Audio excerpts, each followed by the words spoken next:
Welcome to the Bridging the Generation podcast. I'm your host, Malak Arif, and coming to the platform today, I have a very, very special guest. My next guest is an accomplished singer/songwriter.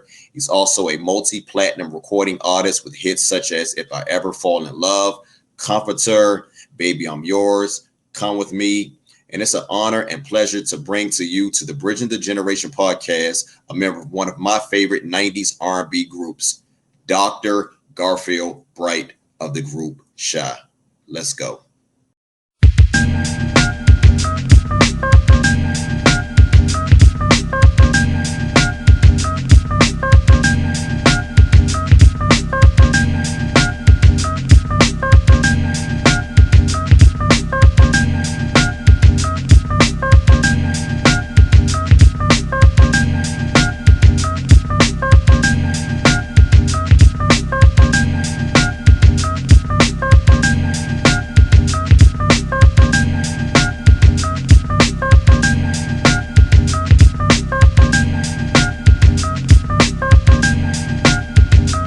Man, how you doing, man? It's good to see you, man. You look good, brother. Thank you, man. Likewise. Just reflection. You know how I go. Hey, no doubt, man. Well, look, I'm a huge fan, diehard Shai fan, man. Like, it's so much I want to tackle. I don't want to hold you, but brother, you're very accomplished, man, as far as what you have done in your life and your background. But I want to go to the beginning, man. I want to go to the beginning, and we go to to the present. So, with that being said, before you say anything, how you doing, man? Like I want to, with so much going on with the COVID and everything, man. How's everything maintaining with that, brother? Man, I'm good, man. I'm a vegan, so I don't really get sick, knock on some wood, I guess. But I'm good, bro. And I don't really leave the crib unless I'm going to get some food. No doubt. I'm doing a lot of intellectual stuff, a lot of projects I'm starting up, and I've been working on utilizing that time where life has been shut down to kind of like start new streams of income and kind of reinventing certain ways to kind of interface with people. And so now it's the culmination point. A lot of the stuff I've been working on, it's time for it to come out. Like I'm finished. It's time to, no doubt. I'm in a good space, man. Mentally, I'm, because you always got to feel like you got some kind of goal that you're working towards, man. Validation. Like you can't just be sitting around just, you waste like that. Like mentally, well, me, I know me, especially after going to school all them years and hardcore, and then all of a sudden, I gotta figure out where to keep that going. So, yeah, man. And it made me really see like our people, like, when they in solitary confinement in jail, when they lock down 23 out of the 24. This is a sample of it. I can see how that can really just like psychologically just. Nah, that's facts, brother. That's facts, man. So, hey, before we continue, man, I had to get into this Curiosity College, man. I've been following you on the gram lately, man. Let's talk about that before we even get started, man. Like I've really had a lot of questions. I got partners and friends of mine. They want to know more about that, man. How did you get started?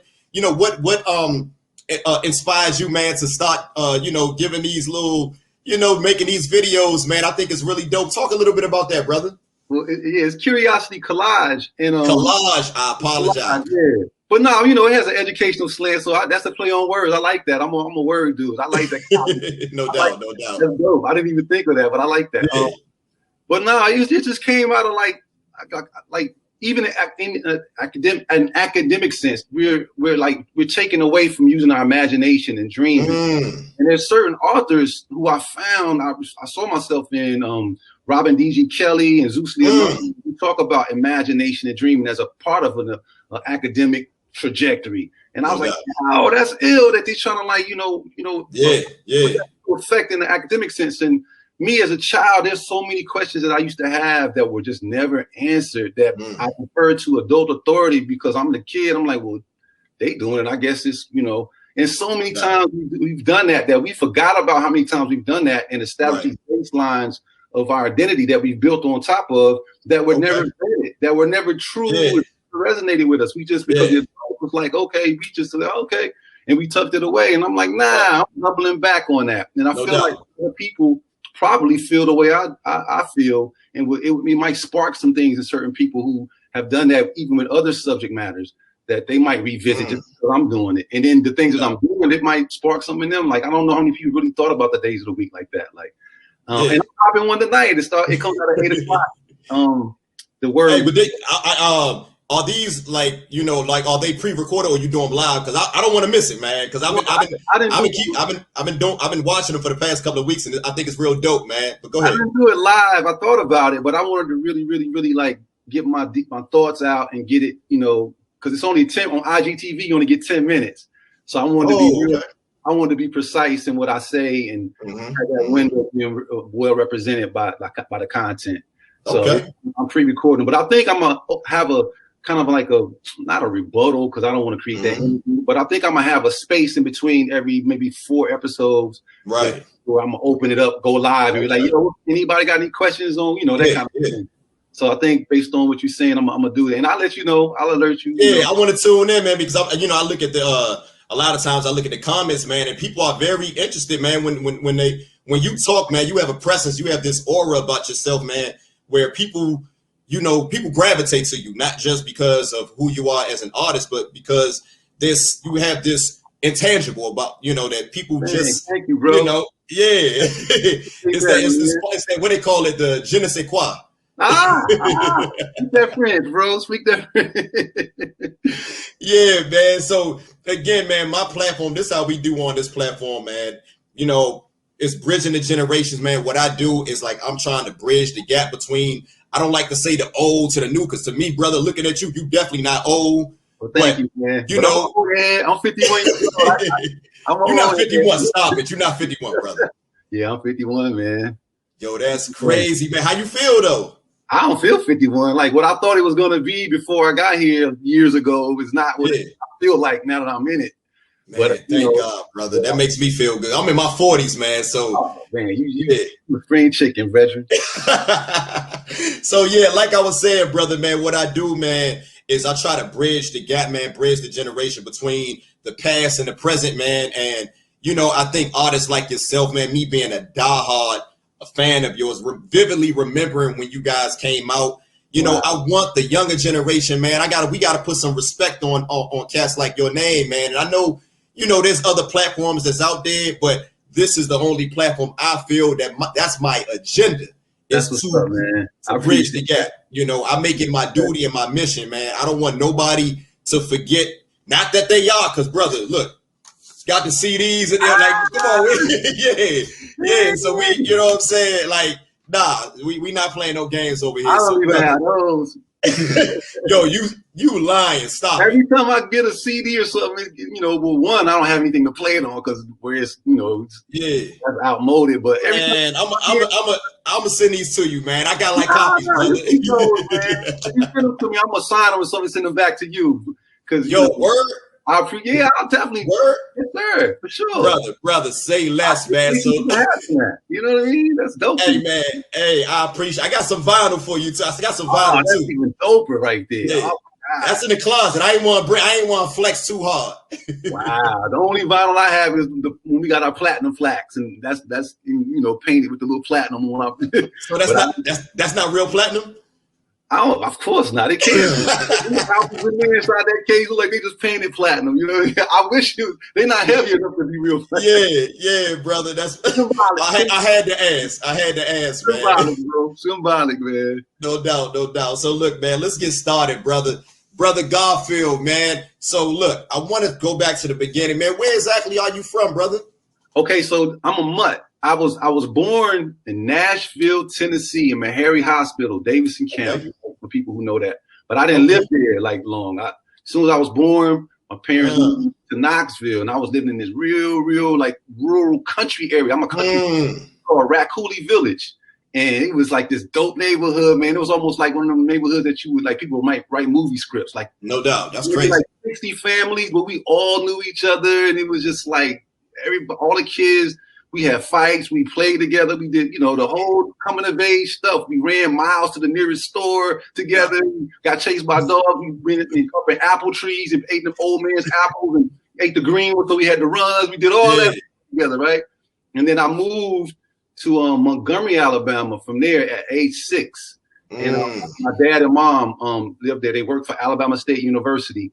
And Okay. I became the kid on Alabama State's campus that whenever you saw the basketball team at the game, I'm the kid that's sitting on the bench with the players that at halftime, I'm the little bad kid on the court shooting balls. I'm supposed to be out there. I'm out there. Or in the football game, on the side, I'm up in the game.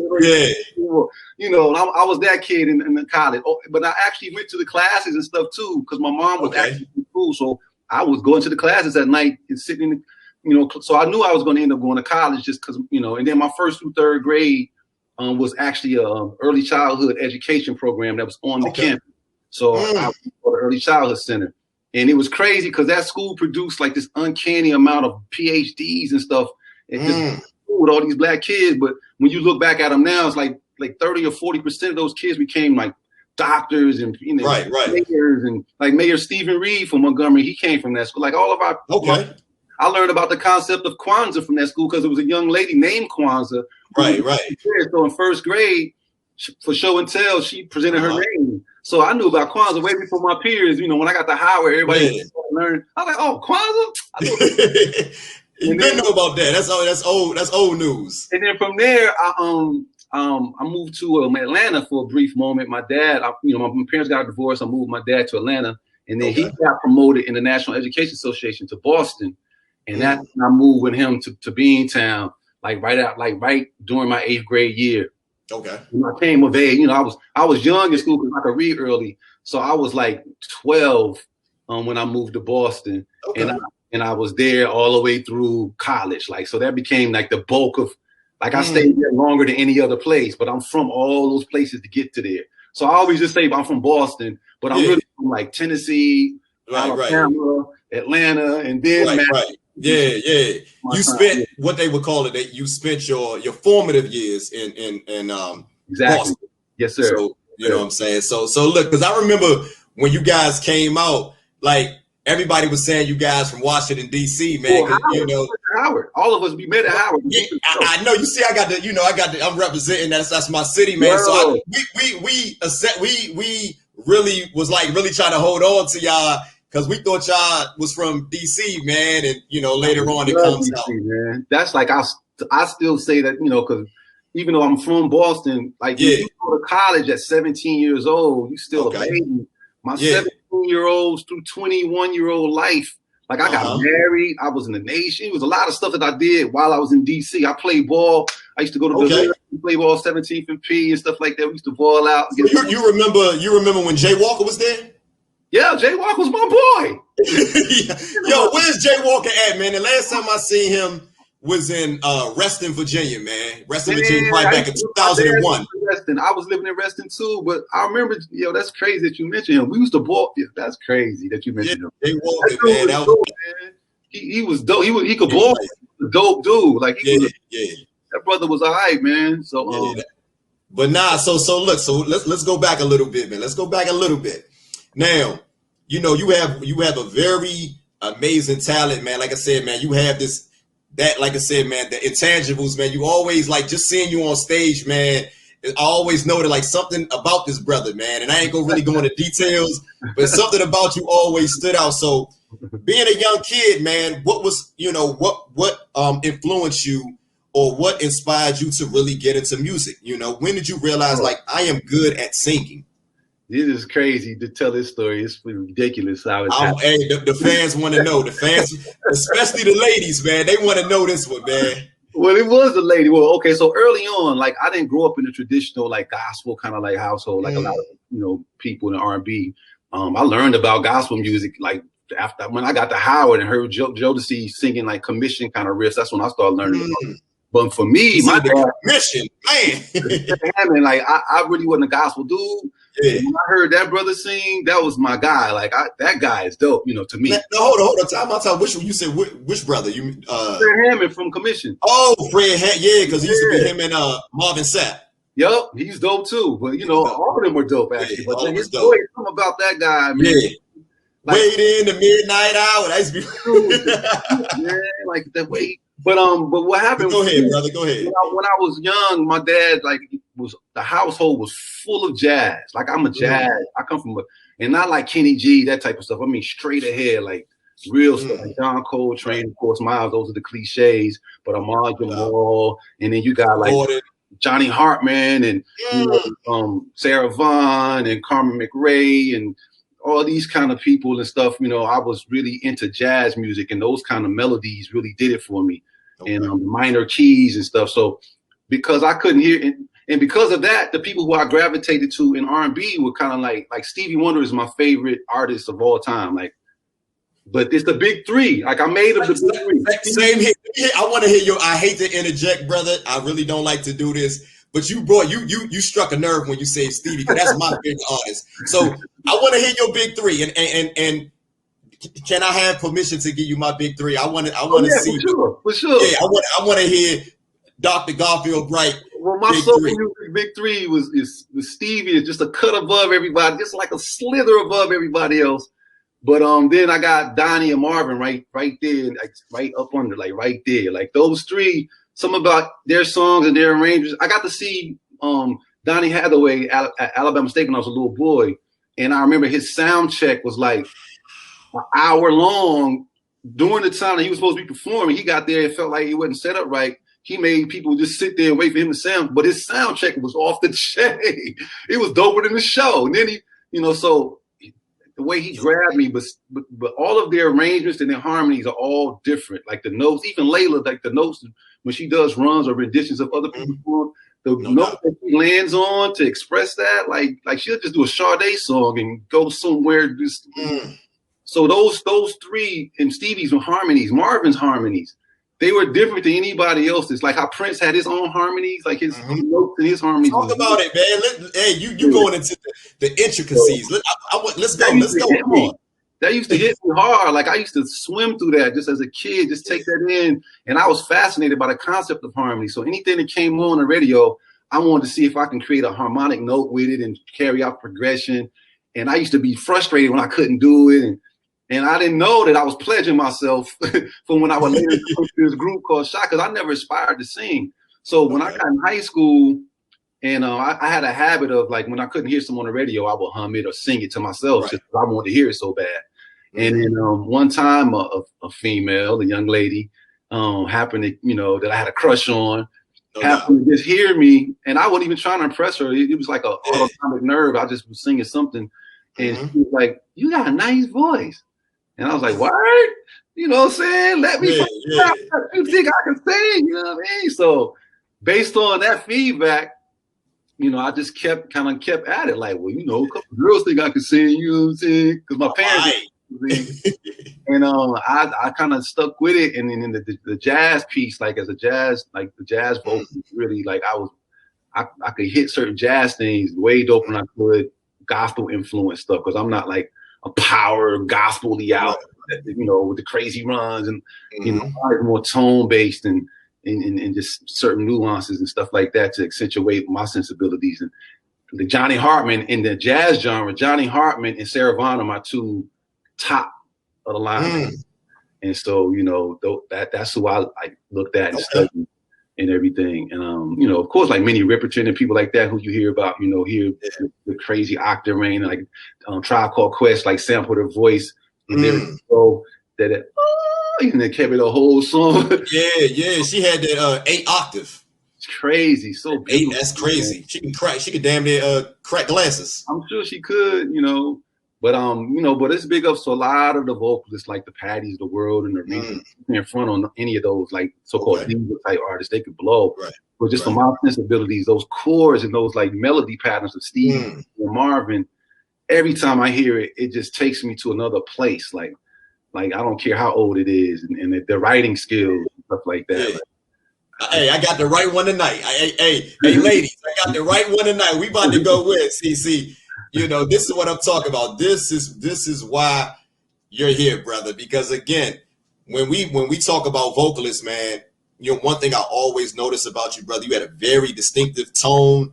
Thank you, man. You had a very distinctive, the way just the charisma that you used to have. It wasn't just the singing, man, the different, like I said, the inflections in the voice. But now I'm glad you explaining that, because it's giving the fans an opportunity to know where that came from. So that's dope, brother. Yeah, like one of the first times I got a chance to really express myself in Shai because I was a late addition to the group. The group was already a group in college with Alpha Phi Alpha members. And I was digging on my boy Darnell when a couple of the members couldn't, they didn't want to perform for this talent show rather than I did. So hold on, let's run it back. Let's run it back. That's the segue. So that's everybody want to know about this. So before we get into that, so what led you, you're in high school, you singing, but you're not really, you're not really well known as far as singing in high school, right or wrong? I was an MC and I used to break dance and play basketball. Those are my things. Like that's what I did. And but basketball, like I was pretty nice. I had like almost a 40-inch vertical. You tall? You about 6'4", right? 6'3.5". Yep. And so I balled out. Mostly that was my life. I had no aspirations of being in no singing group. I wanted to be a DJ. You know what I'm saying? I had 2 turntables in a mixer. No doubt. I was a hip hop head and all that kind of stuff. I used to go down to Boston and then pop and stuff for money. So like that was my thing. We used to hop the turnstiles, like we actually went to Beach Street, the movie, when it came out. Wow. So, like, I remember the premiere of that. Like, so that was my thing. So when I left high school, the only college I applied to was Howard, because when I was in 11th grade, my dad, who worked for the National Education Association, the headquarters in DC, and it was my spring break in high school, and he happened to have a big meeting in DC that he had to fly to, and he's like, "Yo, man, you want to go to DC with me?" Sure. You know what I'm saying? I went to DC. While he was in this big meeting, he told me the direction of Howard. He was like, "Yo, just walk about 4 blocks and you'll run right into HU." I was like, "Word, okay." So it was a Friday, like 11:30, and I got to Howard's campus around 11:45, and I was sitting on the steps of the Fine Arts Building. I didn't know that at the time. I just took a seat, and like nobody walking around, and I was facing the Howard clock, which is way down in the library. And at 12 o'clock, that boom, boom, boom, the bell started ringing, and doors open from all these buildings. Doors that's open, and all these people came pouring out, and all these beautiful women just.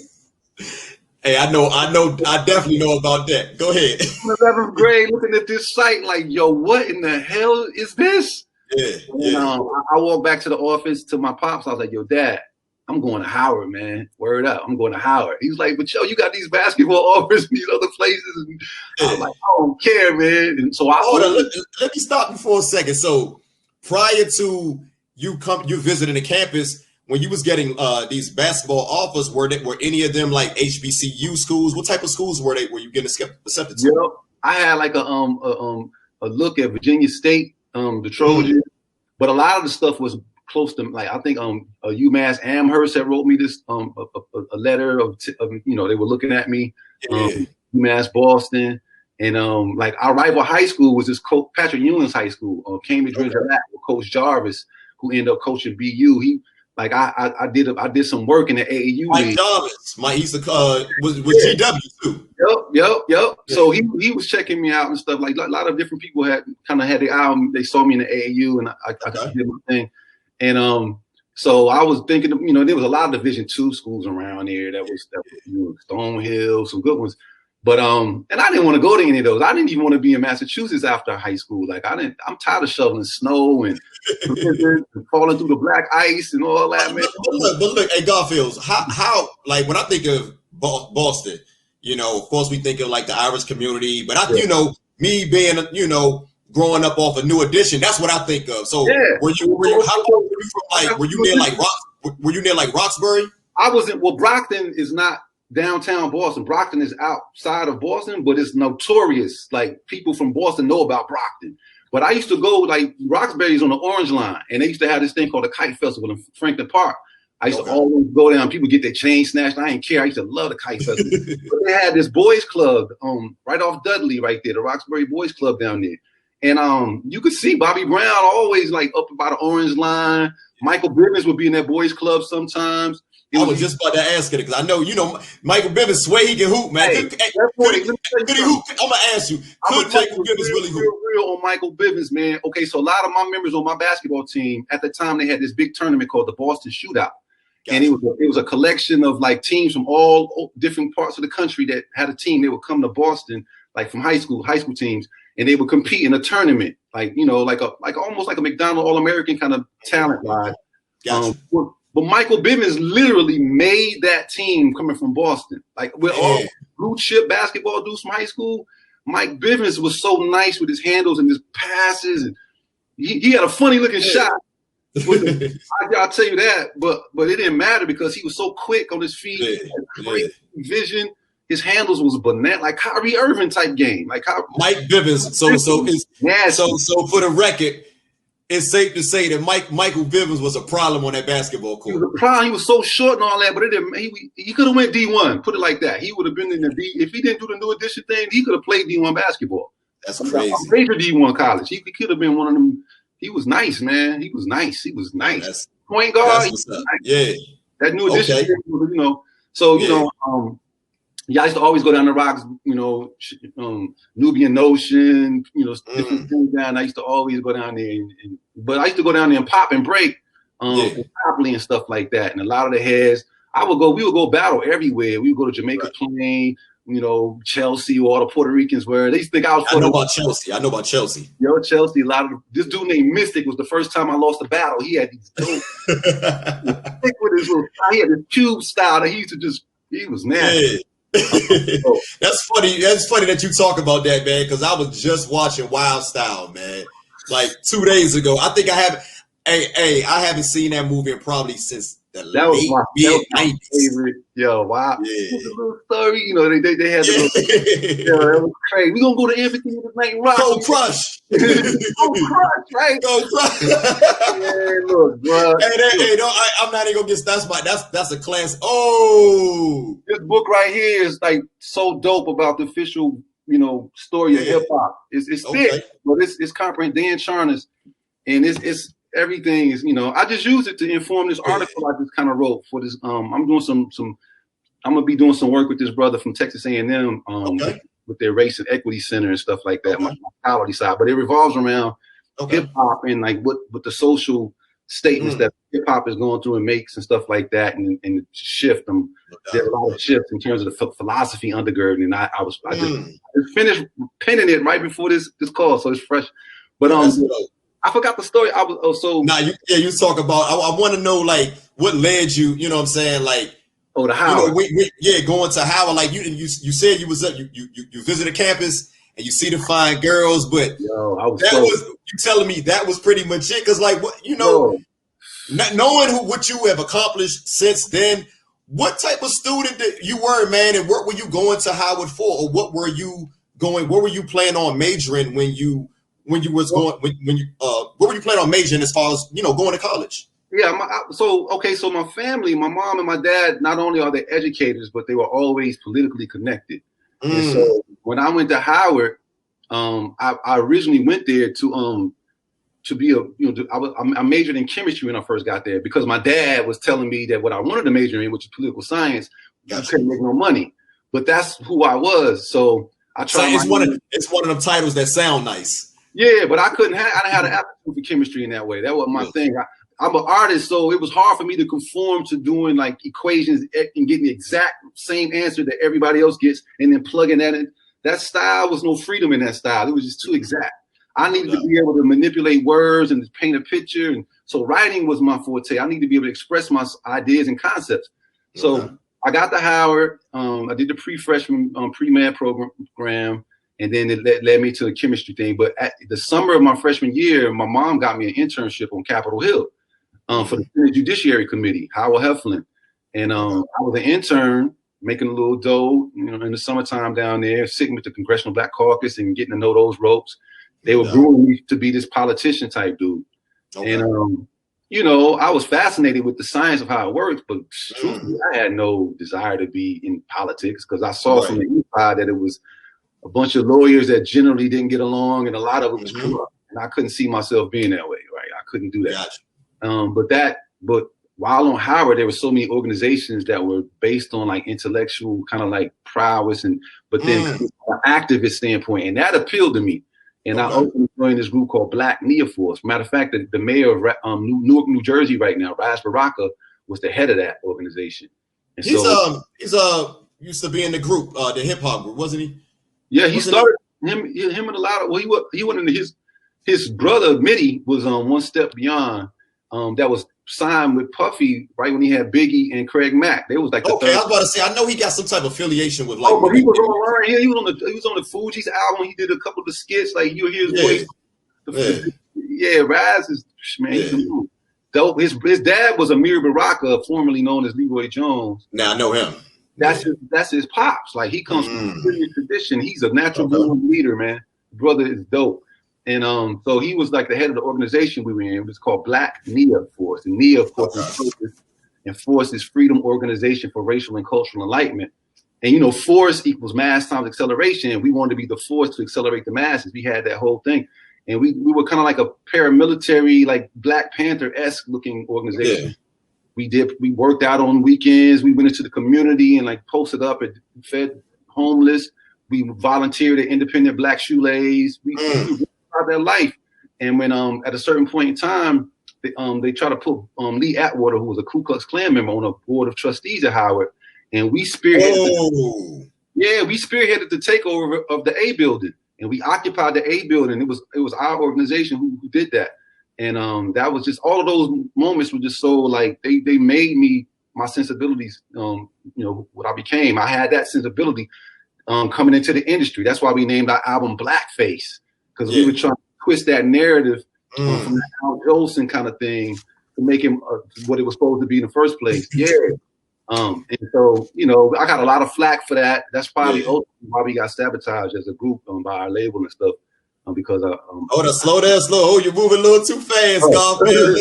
Look. Walk me through, man, because we got a lot of talk. You said you got some time, brother. Yeah, for sure. You got some time, man. So look, I'm hearing you telling me about the group that you the things that influenced you while you were in Howard. Now, this was around the same time you had the X-Clan and Public Enemy. So the golden era, so talk about that era, man. Talk about your influences, like musically.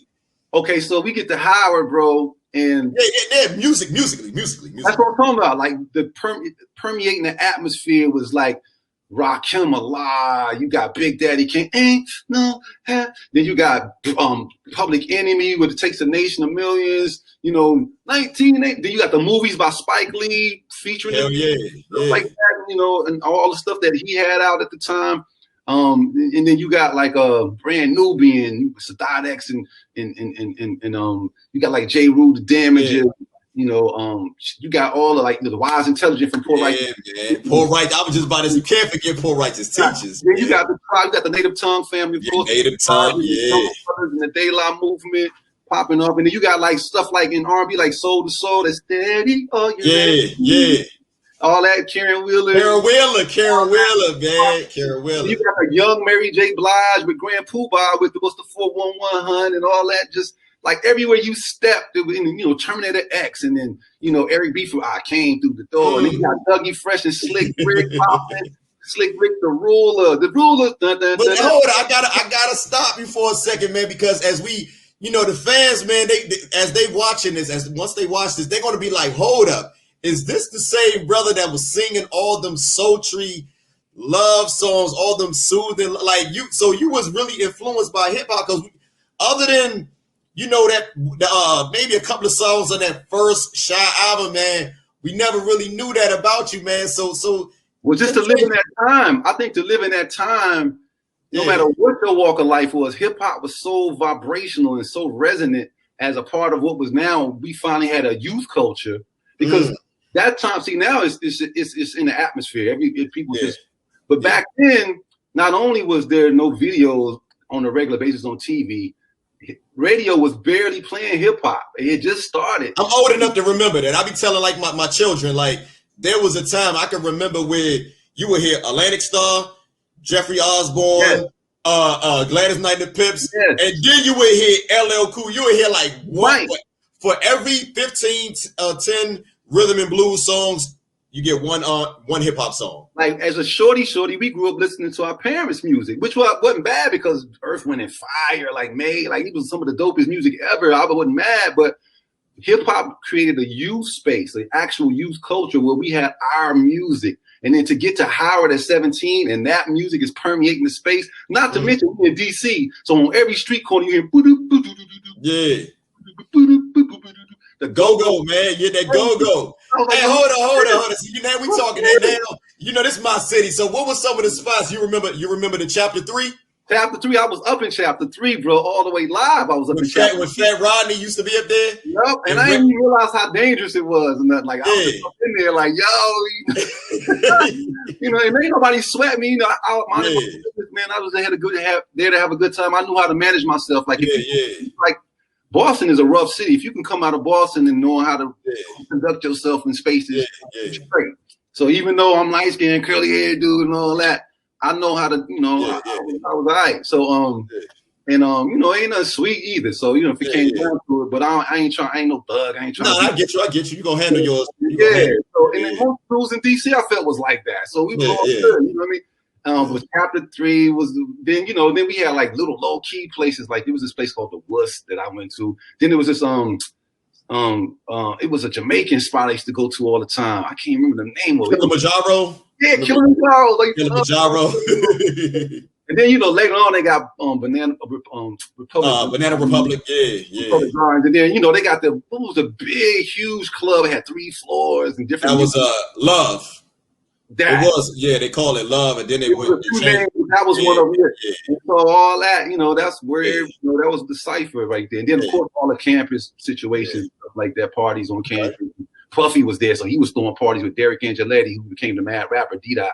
They had a Black Man Puerto Rican production, they called it, and so they was throwing parties every weekend. And so you was up at Howard when Puff was up there? Oh yeah, that's my class. That's who I was there. Like that's my people. That's matter of fact, Puffy was the youngest to ever make the Howard Fashion Show for homecoming.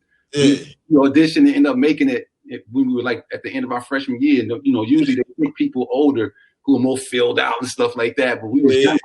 And Puffy then was a dancer from Mount Vernon with Groovy Lou and Walt and all of them. Like that was his, you know, peeps, the Mount Vernon crew, the Mount Vernon posse, and they could dance. Like I don't know if you looked at Layla Hathaway videos, Baby Don't Cry, but this dude named Khalif and all them with that dope style of like half popping and half. I never knew the name, but I know that Baby Don't Cry from the first Layla Hathaway album. Man, matter of fact, what's Will I Am, the group that he come from? Black Eyed Peas. Black Eyed Peas, before they was, you know, sounding, to me, they kind of sound like Tribe. That's why I never really cared for them as rappers. Yeah. But as dancers, they can dance their ass off. So sick with it. I used to just put my mouth open and stuff. Like, I was like, why ain't y'all just do that forever? Yeah, man? I was just about to say, I don't even. But of course, way more money, and Will I Am got to show how incredibly smart and that dude is a businessman. If I could hire somebody like that, boy. So when you was up at Howard University, did you ever think that Puffy would be the visionary mogul? I just interviewed Father MC last week, and he said when he was at Uptown, he said he knew that he was gonna be. Yo, I'm gonna tell you, Puffy. Okay, let me tell you, man. Puffy came on the yard. Talk about it. He was the guy that was. I'm gonna tell you a typical outfit for Puffy to just let you know how he was just so just. Okay, so Puffy might have on like a you know, the denim shirt with the button-down collar. Yeah. A normal light blue denim shirt, right? Some khaki shorts, you know, with the cuff in the bottom. Some black socks up to his lower, right below his calf, and we used to call them bump toe shoes. They was made out of like PVC kind of material, real shiny. And leather joints. Patent, but this is where Puffy, he would get some clothespins. I mean, some paper clips, right? A whole bunch of paper clips. And on this pocket, it would just be a whole thing of paper clips that he would create a design and have that there. On his shoes, as the shoestrings, they would be all in paper clips as shoestrings all the way up. And then he would have a polka dot like tie that wasn't all the way tied on. That might be blue and cream to match his thing. And it might have some paper clips. That was his matching accessory, these paper clips. Like, but he would have them in such a way that it was like dope. Like, what is that? Like, you can't even buy it in the store.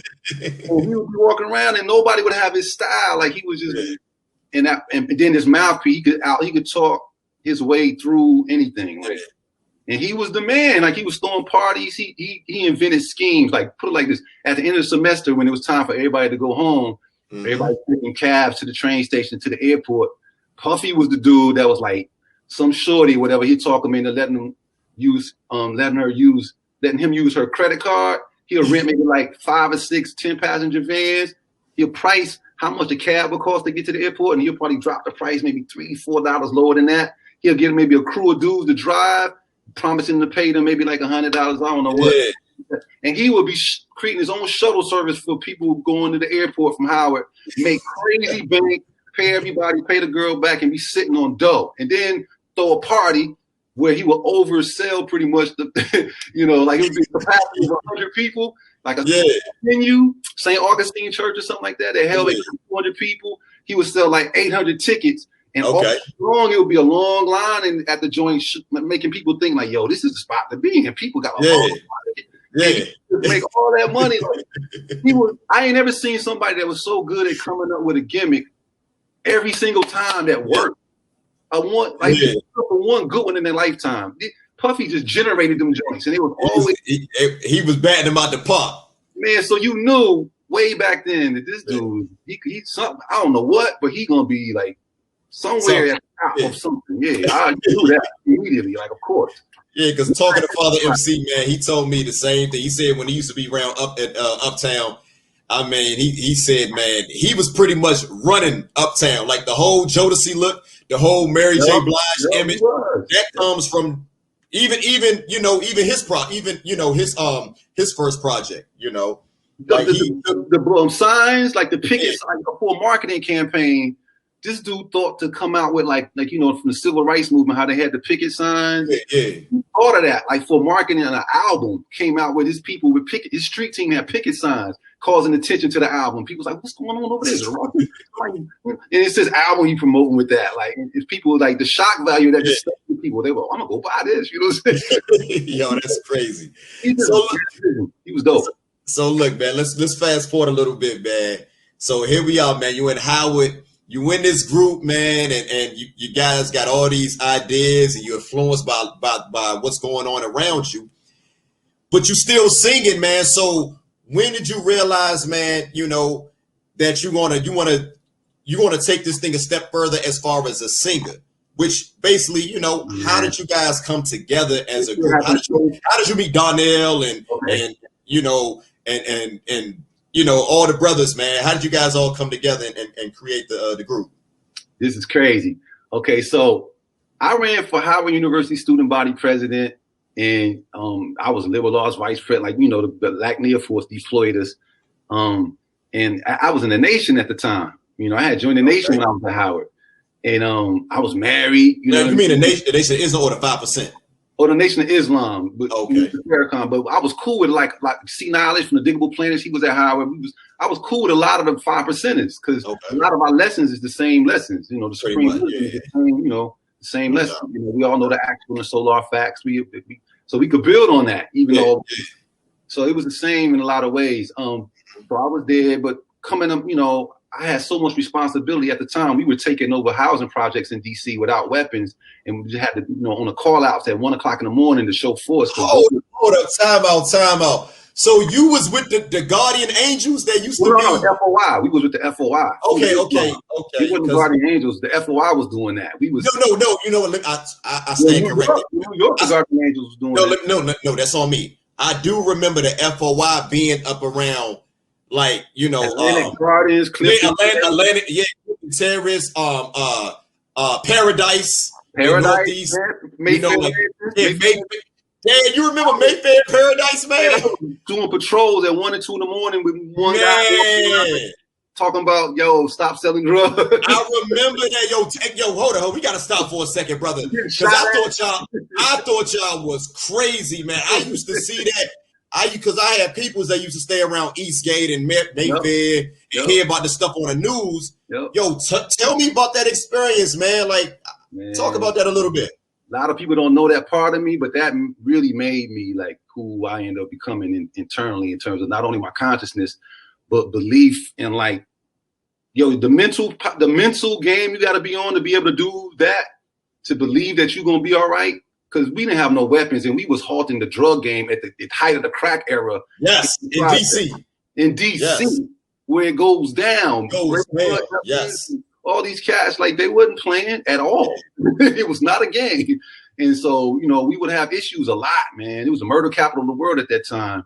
And I was at FOI in Mosque number 4, Kenilworth and stuff like that. Yep. And we would like that's still there, by the way. That monster the still monster still there, monster number 4. And so it's we would have our pagers, and we get the 911. No matter what you was doing, I don't care what you was doing. If you get the 911 from the FOI, you heading out, you rolling out, because what that happened is they done try to shoot one of the brothers. They got fed up. And we tried to, we had a manual called The Proper Handling of People, where we really tried to deal with our brothers in the brotherly way. So they knew and respected us. A lot of them did. It was just the fact that we was messing up their hustle. And so that money. Yeah, we was going on patrols and stuff like that, making sure that the old ladies and stuff in the neighborhood felt safe in the projects, and we cleaned it up. We had to made it look better and stuff like that. But the brothers, they ain't had their cracks, but they was moving to other places, and we would come there. And it was so because of that, we ended up getting it was crazy, because the corporate structure downtown DC actually gave Minister Farrakhan contracts to have security because of our success in these spots. Right. And I ended up landing at the cable company on 14th Street over there by the Civic Municipal Building or whatever. It was a cable company, and cable companies are federal. And so like they wanted a younger, I was young, I was college educated. A lot of the brothers from the nation, they coming from, streets. Real, like, you know what I'm saying? So for the streets. They wanted me to kind of be on the, and I had employees that were older men under me. Like, like I had to manage the time. I had to work. Nobody wanted the weekend shift that was from midnight to noon. So I had to work midnight to noon. And when my people wouldn't show up properly dressed, I would have to send them home and then cover their other 12-hour shift, work a 24-hour shift. I was in college trying to get my grades. And it was just a lot on me. And I was married. I was just doing a lot at that time at 18, 19, 20 years old. And so like that kind of burnt me out. And so I ended up kind of like letting, Brother Tim and Brother Aleem, the minister and captain over at the mosque, know that, look, man, I ain't no quitter and stuff like that. But one of the things is you got to finish what you start. And I came to Howard to get this degree. And now all these things are kind of like, overwhelming me, like you said. And it was like, I couldn't, I ended up making a D in speech class, and I'm an A student, And so it's like, yo, I gotta, and I ran for HUSA as Garfield X and almost won. We lost by 190 votes. We beat Kasim Reed and stuff like that, who ended up being the mayor of Atlanta. It's crazy. Yeah, the mayor of Atlanta. But we lost to Ivan Bates, who was a dope. He was the NAACP student representative, and I was the Nation of Islam student rep. It was like But it was so dope, the experience and to speak out. So I quit it. I learned about myself, that I can handle myself, public speaking, that I was good at actually moving the crowd in terms of connecting. Like I learned a lot about myself doing that, been pushed to that. And so I took that with me, and so then coming out of that, I started hanging back with Darnell. Darnell was my roommate freshman year in Howard. He and I were freshmen, 17 years old. He was from New Jersey. Darnell, who hit the high note in the song "If I Ever" in the group. Yeah, he was my roommate. I know the members, man. Let's not do that. I met D, and D came from Eastside High School. I was just about to say, talk about that a little bit, man. Yep. Eastside High School with the Joe Clark story. Darnell actually went to that school, and the dude singing in that bathroom scene was a group called Riff, who Darnell's dad, who was one of the main social workers at that school, was also their manager. So we used to know all the Riff songs before they came out. And me and Darnell used to sing to the adjacent girls' dorm called Eaton Plaza. We lived downtown in a dorm called Sutton Plaza because it was so many freshmen. We couldn't stay in the freshman dorms on campus. We got to live in the fly condos downtown. Yeah. And so that's how I learned, D was like, yo, man, you can sing, man. I was like, well, and so he kind of pumped me up. And I was rocking with D. So after we went through our separate experiences, him joining Alpha Phi Alpha and me coming up out of the nation, we kind of met back up. And then this time they formed a group called Beta, and they were singing. It was like 5 deep alphas preparing for this big, big talent show at Howard University. Because Shai, we didn't do any shows except for that one show before we got signed. Hold on, I gotta stop you, Garfield. Because we moved a little. Hold on, let me stop you for a second. Now, the other 2 members that you mentioned in the group, but at this time, how many members was Carl in the group? Was Mark in the group? Carl and Darnell were the founding members of what became Shai, but at the time, those 2 guys were called Beta. Beta chapter, Alpha Phi Alpha was a Beta chapter. And so Darnell was kind of helping them produce songs. Carl was a great writer, so he was writing. Darnell was kind of producing stuff. Carl was learning production skills. They was getting together. And out of that duo is where like Baby I'm Yours, Comforter, and If I Ever came from. Those are like our practice songs. And so for this talent show though, we were learning like Boys II Men songs and to perform at this show.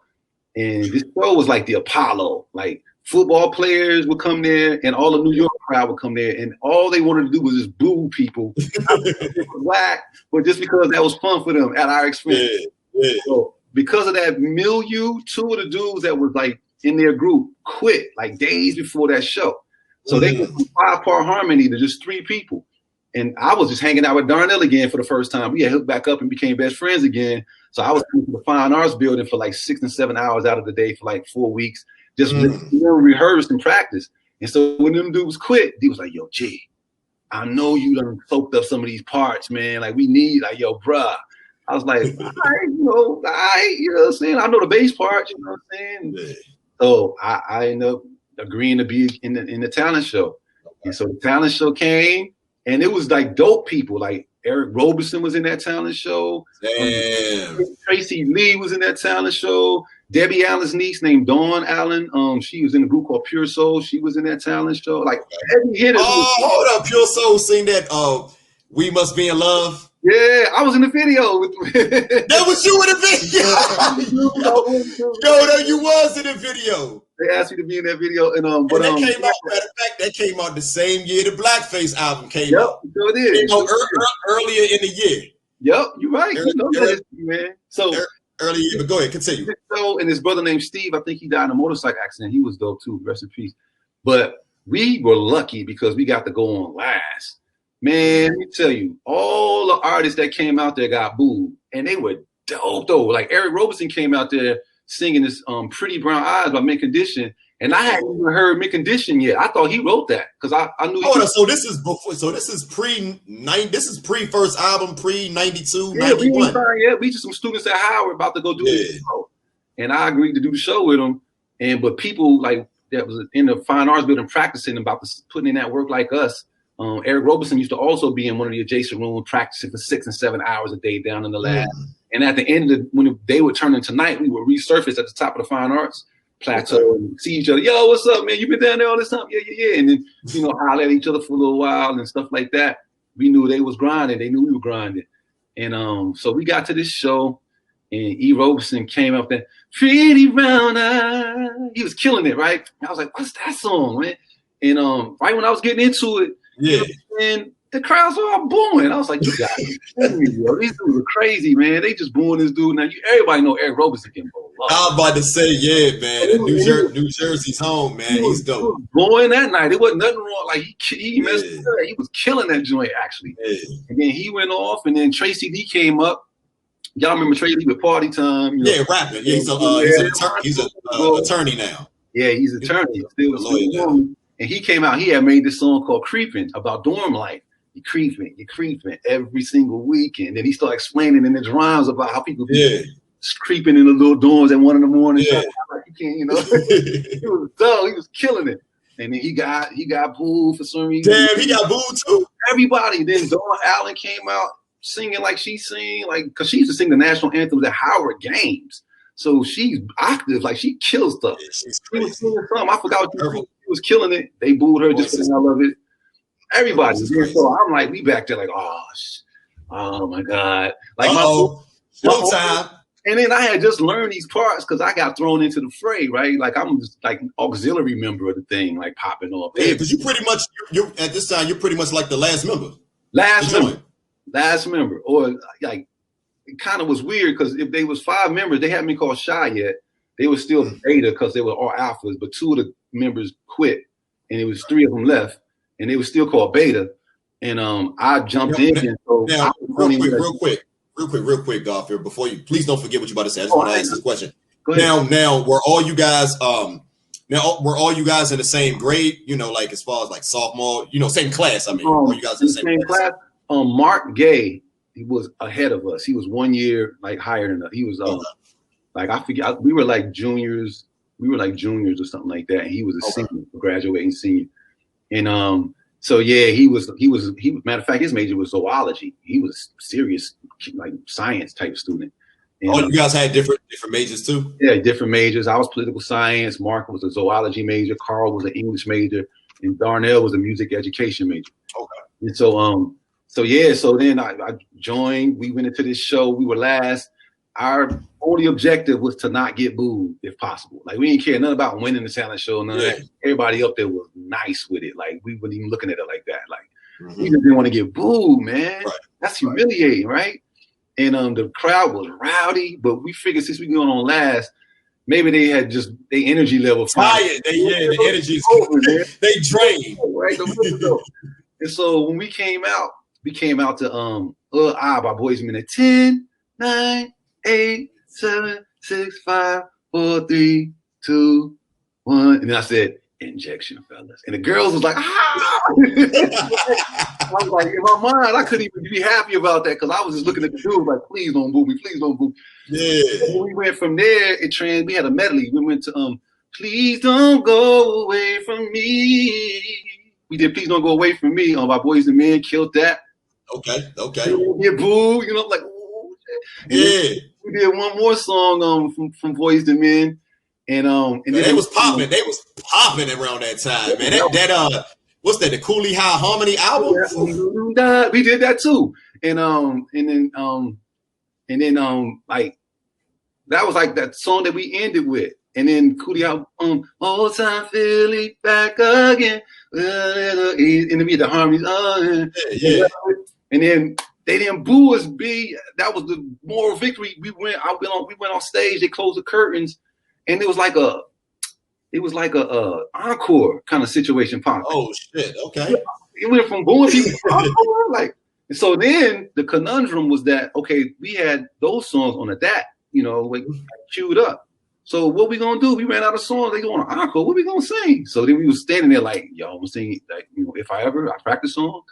And it was like, all right, it's easy. Let's just do that one. And so we went to practice. That was a practice song. Yeah, because that song was a song that forced you to do your long tones and hold your harmony, crescendo the harmonies. It was a song that forced you to sing in different styles while you were singing it, get your breath right and stuff. So it was a pretty practice song and stuff. Okay. And so in our mind, so we went to the front of the stage, and that ooh da doo doo doo. Ooh, the harmonies came, da doo doo. And it called the very first time. Carl came in, right? And people was bobbing their heads. I was looking like, yo, I feel like, why we back out here, man? They gonna boo us now finally. You know what I'm saying? So I'm like, so I'm gonna hurry up and get this joint over with. But what happened was, Darnell with his beautiful voice came with the chorus.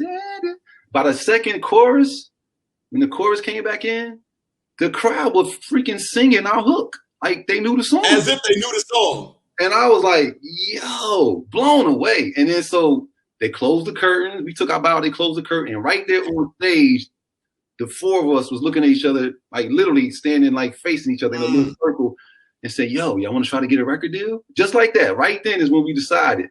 And that's when I kind of decided that I probably could sing a little bit because the response I got from the girls in the audience. Right.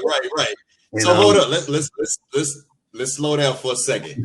So, because we want to know, man, I appreciate you telling me about the formation of the group, man, but I want to know, like, how did you guys choose who, being there, you guys are like a four, you guys sing 4-part harmony. Yeah. But you also got it's a group of 4 lead singers in a sense. All you guys take turns singing. I think. How did you guys decide who sang what? After the first kind of effort where the songs were like I came into the group where they had already had the basic 3 songs that was like defined our first album written. But the other songs, it would be a situation like a rap group. Like somebody might come up with a hook in the writing process, and we'll sit around based on what that hook was, and everybody would try their hand at writing a verse. All right, what you got? And based on the verses that we like, oh yo, that's dope. Like, okay, what you? Oh yeah, what y'all think? Take that one. And so based on that, well, I guess you're gonna be singing the first verse. You wrote your verse, it's dope. You sing that verse second. And so based on who, we wrote our own. Most of the time when we sang a verse, that was our pen, especially on the second album. And so that kind of determined how it would go down. Like we just wrote our own little piece, and that's the part you're gonna sing in the song, and then that's where you're gonna get plugged in at, whatever. Okay. And so there was never really like no real conflict as far as, because I always wanted to know whenever you have a group like, I'm thinking back like the Temptations and the Dramatics and the groups that have like all these different, but they have these groups that have like different, multiple lead singers. I always wonder how they do that. When it came to songs and stuff, we respected the craft so much. Like I remember when Mark had brought this song to the group. Like Carl had wrote all the lyrics to "If I Ever." That was like Carl actually penned that himself. Now, let me stop you for 1 second. Please don't forget what you're about to say. I hate to do this. The fans sometimes they complain when I do this, but the reason why I like to do these breakdowns because we're talking about classic, legendary shit. You know what I'm saying? This is some classic shit right here, man. I don't know how to put it any other way. And we all know, that song "If I Ever Fall in Love" is a classic. Now, when Carl wrote that, or when he brought that to you guys, what was the response? Because you just said it was a practice song. When I got like pulled by Darnell to be in this talent show, I was just sitting there watching that 5-member Alpha Phi Alpha kind of group do their thing. Though that song was Carl had already, like him and Darnell had already had that experience of creating it. But when the music version came out, like Darnell and Mark did that music to the music version and stuff like that. Okay. They played all that stuff. But Carl penned that one, and very rarely did somebody bring a song all whole to the group. But Mark brought one too with "Together Forever." And speaking of your early point, he said, "Yo, I want Darnell. I'm gonna sing the first verse. I want you to sing the song I wrote. I want you to sing this." And me and Carl gladly obliged because you love Darnell's voice, and we thought Darnell would kill that. Like we didn't have no, and so. But "If I Ever," Carl, when I got into the group, my favorite joint was because we used to go in the Fine Arts building, and in those rooms it was a padded, soundproof room, and all of those rooms had a piano in the room.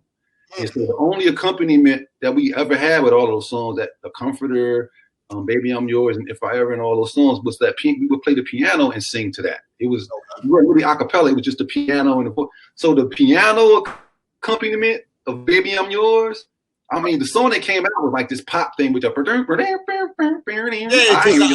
want to talk about that a little later. But the version of it that we used to do down in Fine Arts, where it was just the real actual piano, those chords are actually the chords from "Let's Get It On." That's "Let's Get It On." "Baby I'm Yours" is "Let's Get It On" basically musically. Okay. It's the same.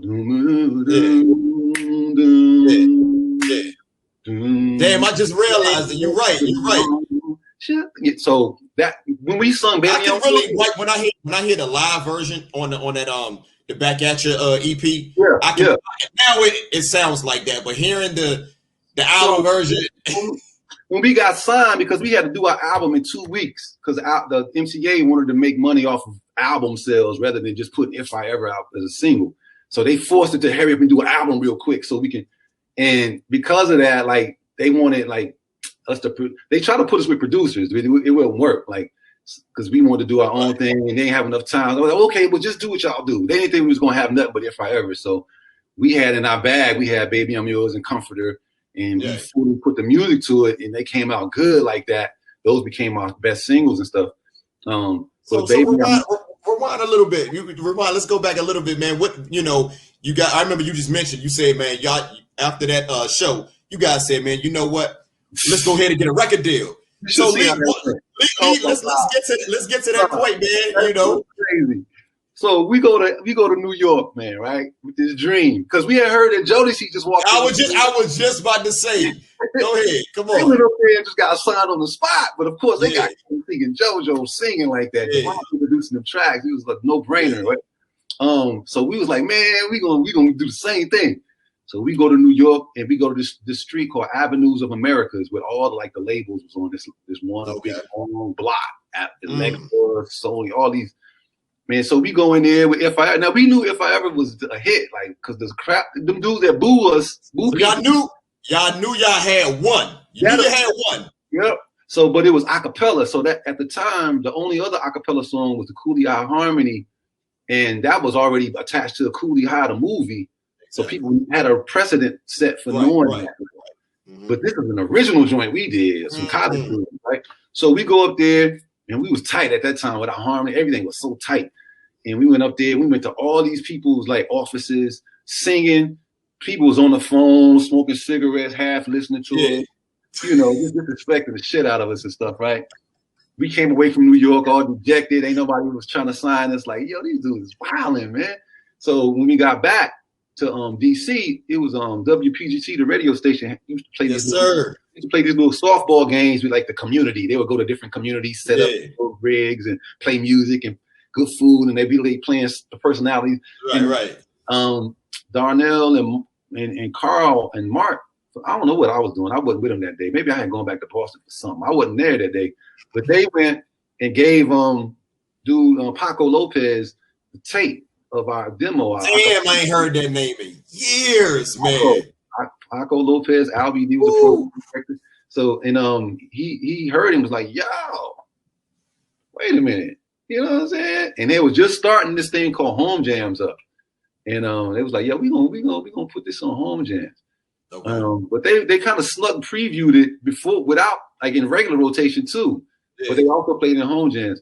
And man, it was getting such an overwhelming response from the people that MCA kind of gave us like a demo deal. Like they were like, okay, you know, this song is gonna be dope, but it's a cappella, and we're not quite sure if we can play it on like white radio in between songs with music, if the program directors are gonna like, it's a dope song, but I don't know if they're gonna, can you guys make a music version?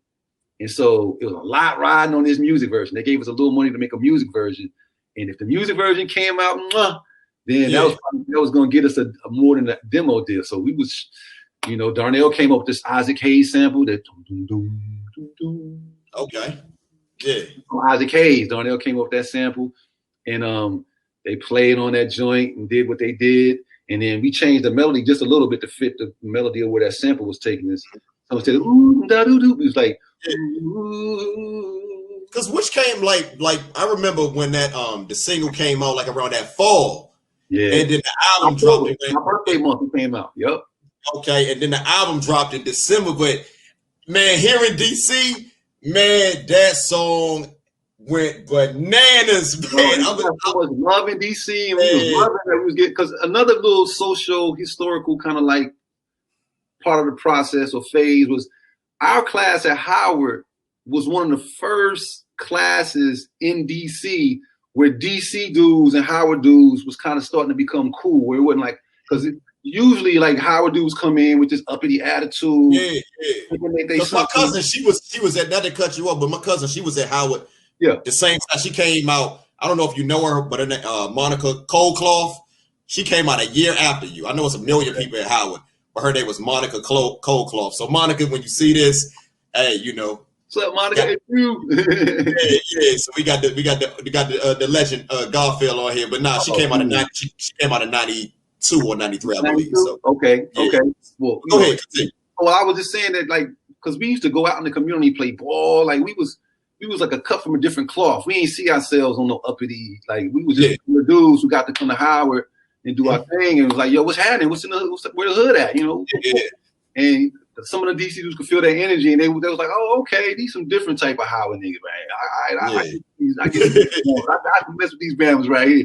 People don't understand like the vicinity, man, and the dynamics of like the location of where Howard University is located, because you got Leroy Park around the corner. Detroit, yep. Yeah, you got like where I grew up at, Fairmont and Clifton Terrace. Yep. I used to live on 13th and Clifton, right? Yeah. So I was on 13th and Fairmont. Like, okay, you know Fairmont right down the block. Yeah, so you had like CTU, Clifton Terrace used to be off the chain. Man. Right, what was that, Cardozo High School right there? Cardozo High School, yep. And so the Avenue Grill and all that. Everything was right there in that little and so so we used to go out in the hood and just be really in the hood playing ball with the DC dudes. I mean, I done been in games where cops will roll up on the games because somebody that's playing with us and did something we didn't know about, and cops will roll up 12 gauges, cocking them, and two shorties running, one stashing the gun. So like it was always something like that happening. Like as Howard students, he was in the middle of, but they, you know, bonded a lot with these cats. Where were the other two? Where was, I know Donnell from New Jersey. Where was Mark and Carl from? Where were they from? Mark was from Miami, and Carl was from Lafayette, Louisiana. Oh shit, y'all all from. I'm thinking all you guys at least from the same. Nah, that's why me and D is together to this day still, because we were so close together in terms of like we grew up the same kind of way. We was like hip hop, you know. And so, like, you know, I had no idea the other two were in the South, because I like doing my research, man. It's hard to. I don't like, man. Carl don't do that many interviews, man, and Mark don't either, man. Yeah. And I, you know, so I never knew that, man. But continue, brother. Yeah, he was from Lafayette, and Mark was from Miami, man. And so you know, DC, that we was one of the first classes that really was kind of like ingratiating ourselves with the local community like that. And that allowed us to get a better look. They was taking us to go-go's, and we was able to see and experience the culture in a way that other Howard dudes I don't think got a chance to really get with before them times. Right. Okay. And appreciate DC even more so and stuff like that. And you know, it was just a fuller experience, and some of them relationships to this day still exist like that. And I think that we kind of paved the way for the Howard community to in the DC to show. Like when Shai came out, I think DC was able to show some dudes that came from Howard singing. Yeah, they showed us love because it was like, hey, Garfield, I'm trying to tell you, we thought y'all was from here, man. Like the way they used to even talk about it on the radio, they like, DC's on, they say DC's on, but you know, but the way, like you said, man, the way you ingratiated yourselves within the community, man, it kind of makes sense. You know what I'm saying? I love DC. Like honestly, like that was my favorite place in the world. Like I used to go around, we went around the world, and everybody be like, "Where's your favorite?" I was like, "There's nothing like DC, man. Ain't nothing like it. Like it's just so different. Like go, like that's it created its own. It's a one of one. It ain't gonna never be no place like that DMV area, especially but DC in that. Like exactly. I love DC. So look, here the album drops, man, and you leading off with "If I Ever Fall in Love." It's going crazy. You guys got Martin singing it on the Martin show. What did y'all think? What did you think about that when Martin did the joint on the Martin show that first season, man? What was it? Man, all that stuff was like a dream. It was just like all surreal, like because I used to play a role on Sequest at MCA's lot, like. We had submitted they wanted Baby I'm Yours for a love scene in this new show coming out called Sequest. It was like $1 million. Yeah. And when I was there viewing it, they let us come view the set because it was all that, you know. And they asked to me, and it was like, "Yo, have you ever done any acting?" Of course, I lied. I was like, "Oh yeah," you know. And they had this part called Malik for this episode, and I was, you know, I got to play the role and everything. Damn, you was on Sequest? I got to check YouTube, man. Let me see you on Sequest, man. But that was all. I'm saying that to say, like, all that kind of stuff was just like, wow. It was like, what happened? You know what I'm saying? And so the whole series of events was like that. Matter of fact, think about this, man. Like I had just joined that group. We did that talent show. And then maybe like 2 months later, we were signed to a major deal. And all of a sudden now I'm on Arsenio singing songs. And I'm still trying to learn. Like Comforter. And then I'm singing lead. Like, yeah, because you do the lead on Comforter, man. I told Donnell, like I thought I was just gonna be the guy that was gonna be in the background, which I was gonna be cool with. This y'all group, I'm just gonna come in and just kind of man. Just like that one right there, that was the one for me, man. Like that was the one that really. Like if I ever fall in love, of course that one is the one that's beloved. But to me, my shit was that Comforter, man. Let me tell you what they did for us, you killed on it, man. Yo, walk me through that, man. I'm gonna tell you what it did for us because so we green to the industry, man. We coming in. Well, Carl was the only one that kind of had business savvy in the industry because he really aspired to be in the industry here. I never wanted to be in the industry, so I didn't have any like preconceived, you know, whatever. So I'm in it. And I'm noticing that we getting, you know, because we were MCA and the money was in the pop stations because black people. You guys were on Gasoline Alley, I believe. Yeah, Gasoline Alley was actually a joint venture with MCA instead of. So that wasn't a subsidiary. Oh, a joint venture, believe it or not, because the guy. I had no idea. If you look at Randy Phillips, he's one of the big wigs in the industry to this day, like Red Ant. He was He wanted to put that Michael Jackson tour out. Like he came from a background of being the manager of Rod Stewart. He started a label, but he knew Al Teller over at MCA, and they were good friends. So Randy and him had a joint venture together. It was just his was a smaller thing, I had no idea. But the money behind it was big, just like So Arnold Stiefel and Randy Phillips, that was Gasoline Alley. So we signed to them, but they immediately, because their purview was white radio. That's who they didn't have black artists. They didn't know nothing about black radio. Yeah, because I was just about to ask who else was on Gasoline Alley. The only black group before we came on there was this group called Brotherhood Creed that had that song, Hell of a, she's a hell of a. I never knew the name of that group. Yep. Yo, that song was fire though. That's at least like this. And but that was the only experience they had with black anything. And so when we joined, and they wanted to put it. They had all the connections with white radio over in Europe, MTV every.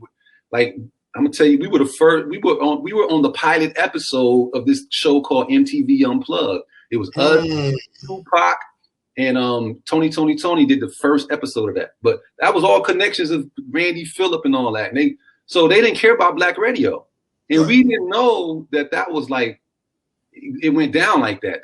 Because pop radio was charted, it had you charting higher. More money comes from pop radio, and they were trying to make pop. And we was from HBCU, we weren't really having it.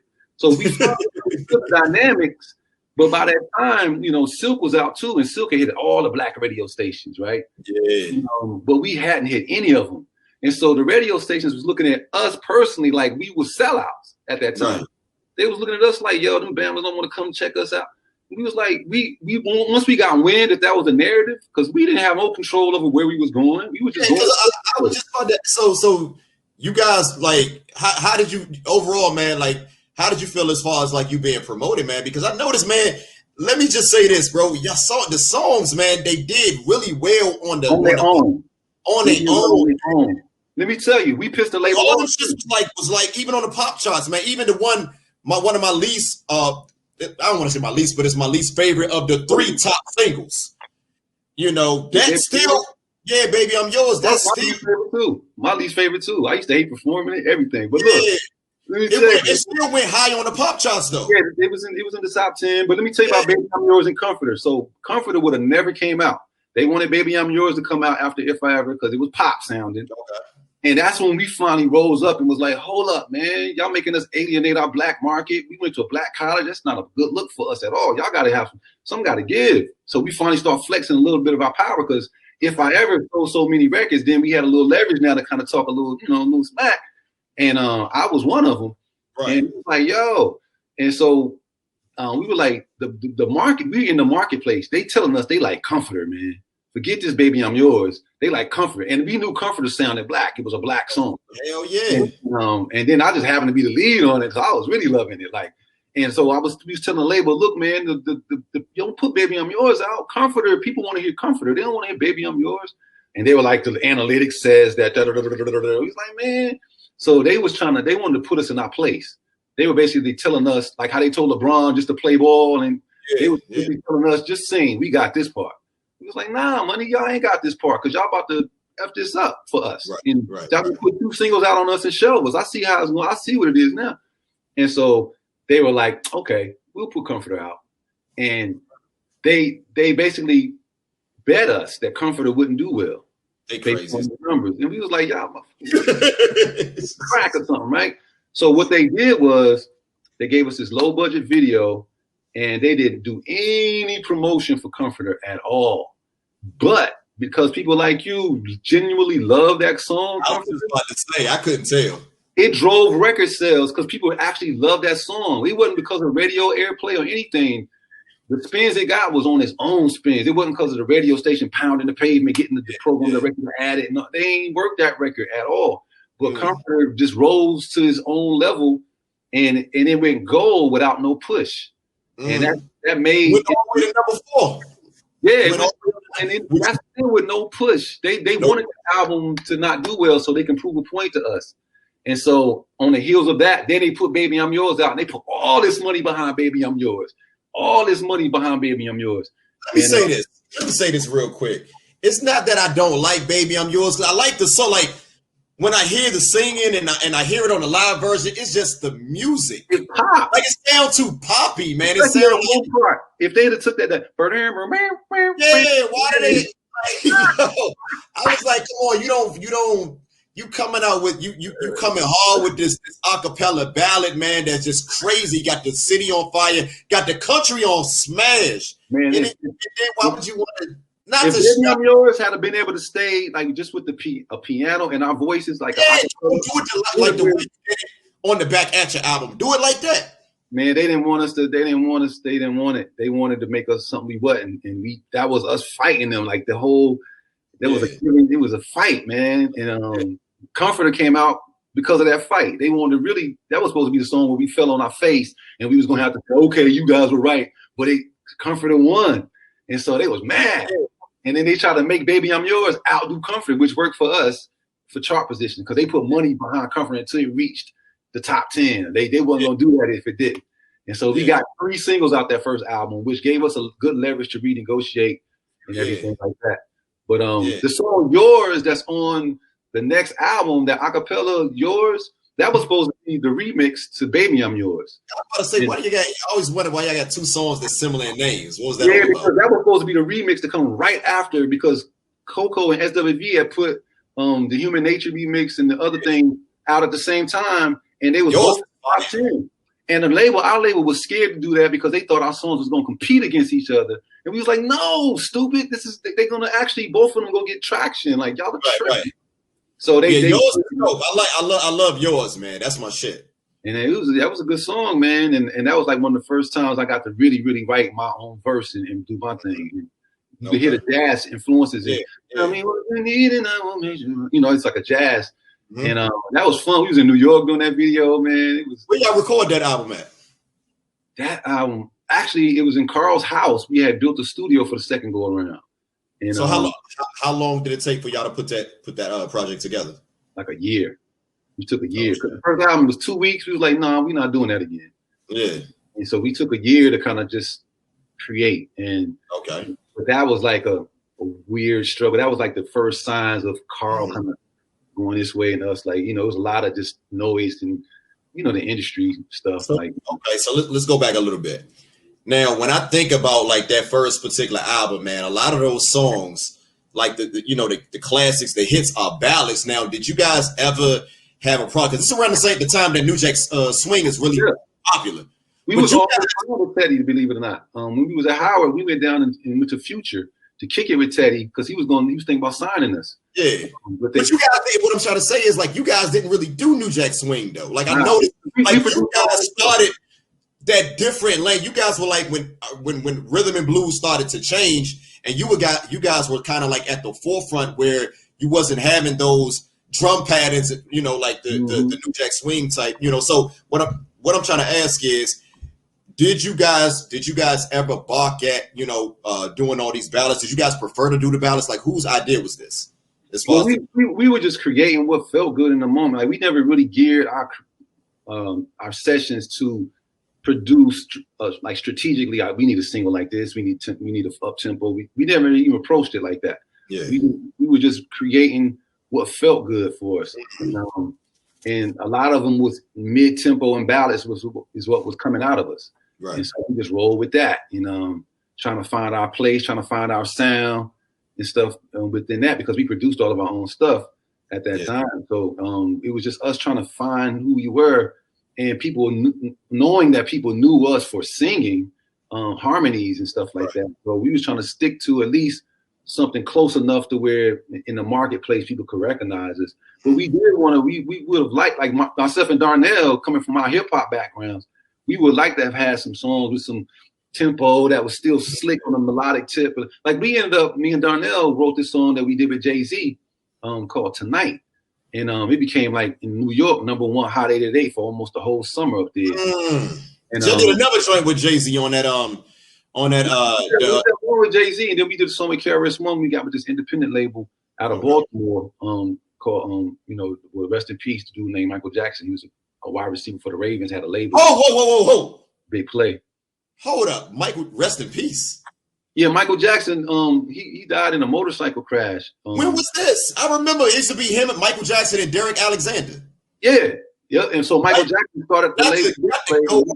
Not to go off topic, but you yeah. It was at me right there. It was a tragic thing where I think he was because he had become the mayor of like somewhere in New Orleans and stuff. Brother, you didn't. Man, let me try to stay focused, man, because I remember Michael J. I remember he's the Cleveland Browns. He was nice, man. Yeah, Cleveland had just moved to Baltimore, and then we signed to that label, and we did this song called Destiny with KRS-One, and we wanted that to be the title track and the first single. But that was an and that song was banging. That was the only time KRS-One has ever done a song with an R&B group. He loved our content so much, and the beat was so dope. Matter of fact, Tigger used that. Darnell made the beat. Tigger used that beat on the show they used to do on BET, the Basement joint. Basement, and Raekwon and them was in there freestyling to that beat, man. It was crazy, but that's crazy. So look, that first album, you had like 2 more singles that hit on the chops. They ain't go very high, but you got 3 top 10 singles. You got 2 other singles that charted. Now, overall, were you guys pleased with the album overall? Yeah, especially Blackface. Blackface was an album that was kind of slept on during when it came in real time, and then later. No, I'm talking about that first project. I'm talking about the first album. You pleased? I'm not even on Blackface. We didn't even get to Blackface yet. For an album to be created and done in 2 weeks, to have like Sexual on there and Together Forever, like we have some good songs on there. You know, this one right here. If y'all don't know, hey, y'all need to go ahead and cop this, man. I got the hood on. This is a classic, man. I was trying to hide this stuff on this album.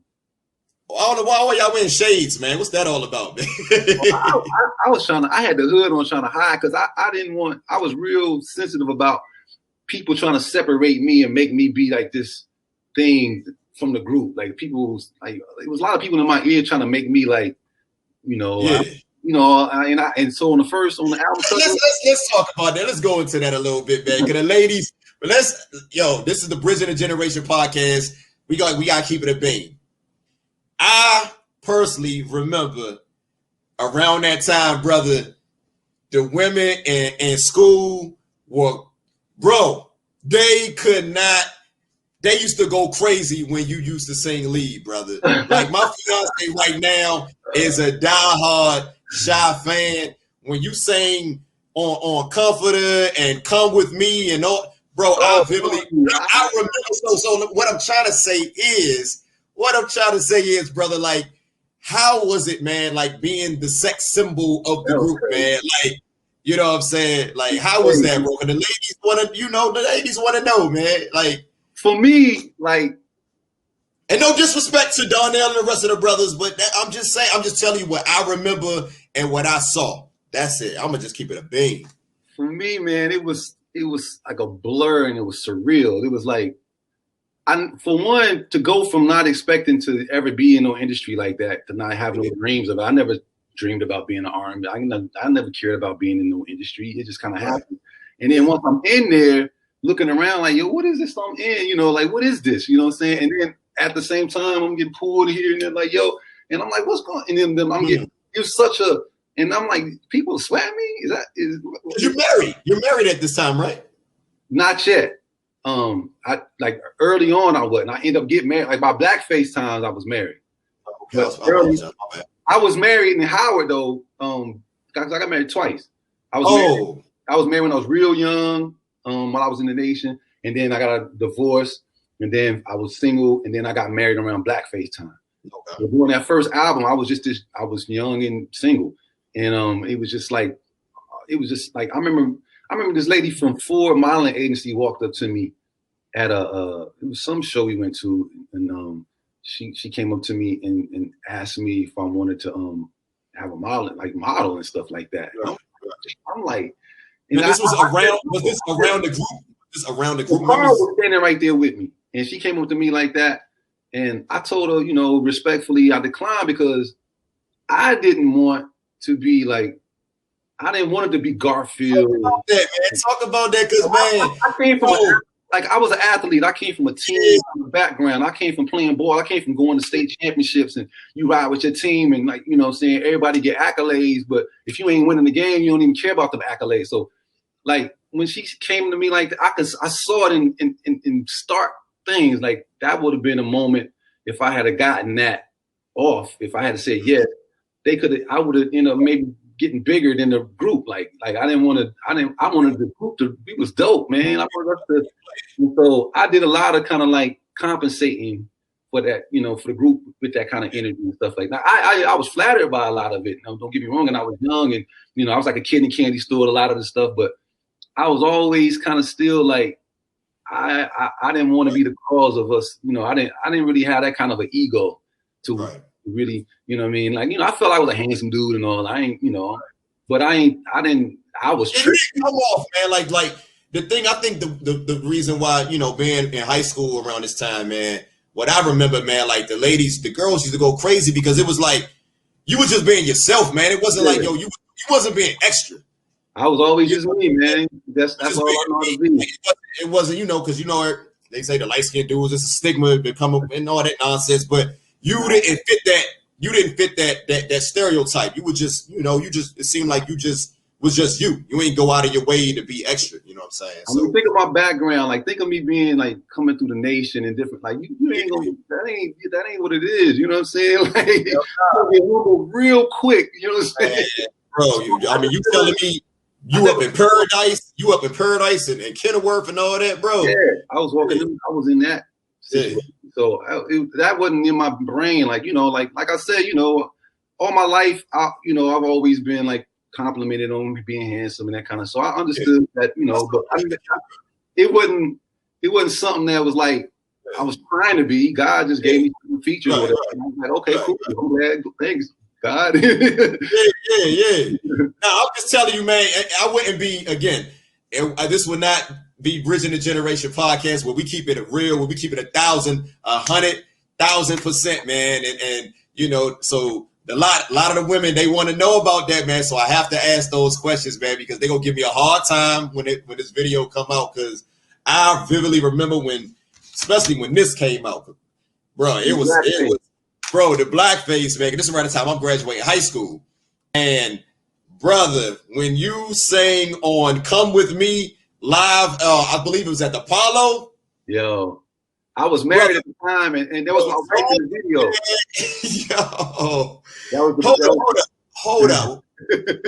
Your wife in the video. Yeah, in the video for "Come With Me," that was actually my wife. Now I remember Gabrielle Union in the video. Oh, nah, she wasn't in that video. I don't remember. Believe me, we had Ananda and "Baby I'm Yours," and but for that video, Tina. She was pregnant with my son Mizan, and with the twins was Mizan in that video, and we shot in 2 locations, and that was on a yacht in New York in the Bay, and everything. But yeah, man, it was just like a blur, like that whole thing of being, just being propped up as like this one of the fly guys of the industry and all that, Like I was like, it was dope, you know what I mean? But at the same time, it was like Hollywood was Hollywood, and I never was that. Yeah. I knew that as sooner or later you're gonna have to come down to who you actually are. So I never even try to put myself in that to have to come down. I just How did you stay grounded? How did you stay grounded during that time? You're in the moment, brother. Like you coming off a platinum album. I ain't even mention that. The album goes platinum. You singing lead, on songs, man. You doing your thing, man. How, I'm listening to you talk. How were you able to stay grounded around this time? I was just made like that, I guess, because like whoever you are, that's gonna come. The industry gonna make that times 30. I mean, if you're trying to be something else, it's gonna be exposure times 30 rather. And so I was just like, I came we went to Howard. It was like the industry. Like I ended up being a popular guy at Howard, like and stuff like that for various reasons or whatever. So it was a smaller pond, but big fish in that pond. And some kind of I rose to the kind of top of my grade in that thing. So when I got into the industry, I wasn't overwhelmed by the industry. It wasn't nothing impressive to the degree that I was going to change who I was for it. And, it was just like I was just me in that space. I was already used to getting certain types of attention and stuff. It was like it wasn't a big deal actually. I wasn't even tripping on that attention.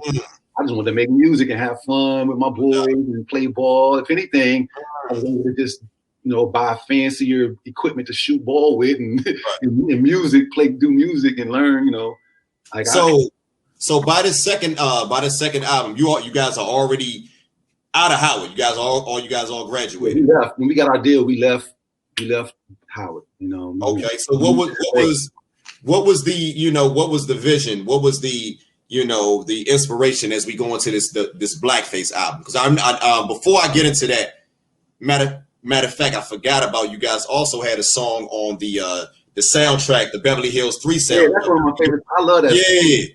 Which was also on the Blackface. I mentioned that because that song is on the Blackface project too. So what was that called like? Well, that was like, okay, so they wanted, Beverly Hills Cop 3, which was an Eddie Murphy movie, was going to come out. And Eddie Murphy had a track record of, the clumps and all this. Eddie Murphy was always having dope movies. Hell yeah. This particular one was a flop, which is like, damn. Because what happened to this song, it was rising up the charts fast. And MCA had made a partnership deal with Sony Pictures or whoever put that out. And they both were promoting the song. And the movie was doing it because it was the first single off the soundtrack. Right. Movie. And our label was doing it because we were their artists. So when the movie started tanking, the Sony Films pulled their promotion dollars from it. Like, oh, well, we done with it. So MCA was like, well, we're not going to promote it by ourselves. So they pulled their dollars. And so even though it was with a bullet and it was climbing, they pulled the money. I love that song, man. It was like it couldn't climb no more because it didn't have no more support and stuff like that. But everybody, it got a good whiff of it. The people who, Shai, that was one of their songs that they kind of rock with. And for performance-wise, that was one of my favorite songs. Like we come out to that. That's our first song we perform. We come out. That's our first. And that got a little tempo to it. Yeah. Come out with that misery. That's why you guys put it on the Blackface project. Yeah. I remember, like I said, when that project came out, man, that song, when you guys used to perform that, I used to watch, see you guys on BT or Soul Train, whatever, performing that, man. The reception was crazy, and it's always dawned on me like, yo, why isn't this song bigger? It was a bluesy feel. It was dope. Yeah. It had a good vibe to it. It was a good mood to it, and the contrasting lead. Like I sung the second verse, Darnell did the first, so our contrasting styles. It worked on that. It just really worked on that, and I just love it. You guys, okay, so now you just mentioned like when you performed that song live. One thing about Shai, I always remembered, man.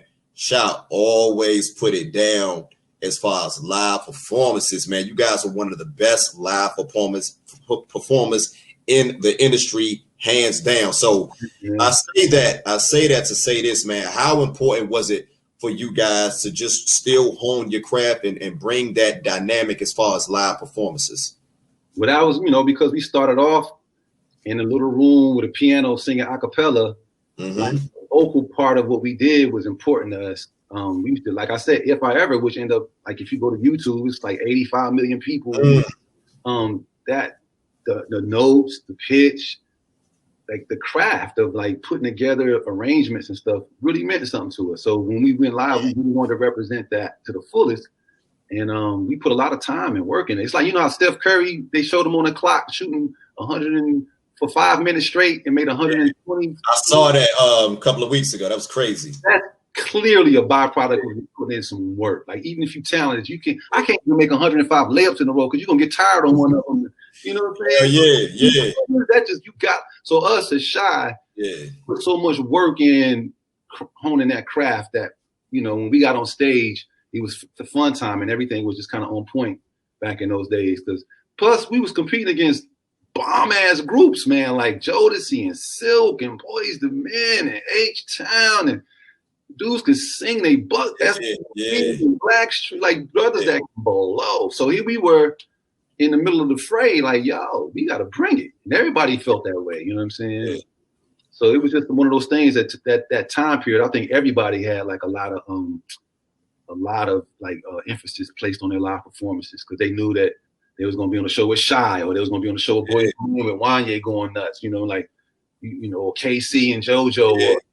You got to come with it. My favorite, you might be surprised, man. But when I went to see you guys back in I think it was the summer of '95, man. This is the one I remember that you guys killed. To this day, man, this is probably my favorite Shai song, man. And it's that Together Forever live. Yo. Man. That's so beautiful, man. Mark Gaye wrote that in high school. That boy wrote that in high school. He wrote that song in high school, man. Before he y'all bring him out, bro, to at the end. He plays that. That's him playing that piano. That bling, bling. Oh, Mark, yeah. Baby grand piano used to come up from the floor and surface on the stage, and then Mark would go sit down, and then Darnell would be like, "Ladies and gentlemen, Mark Gaye." And you crank that part. Woo! Man, that is my favorite to this day, man. That may not be my favorite Shai song, but that's my favorite Shai song performing live. Yeah, that was beautiful, man, and like a lot of wedding requests for that, you know. Yeah. And that was one of the songs that could have been a single type of thing if the label really put behind this, because people really like that song. You know? Yeah, I love that joint, man. So look, let me go back to this Blackface project. And this is my formative years. You know, I'm in high school. Well, I'm about to graduate, and all I remember, this song I vividly remember. It's '95. Jodeci has "Freaking You" and. What's the song with T-Bars in the video? And man.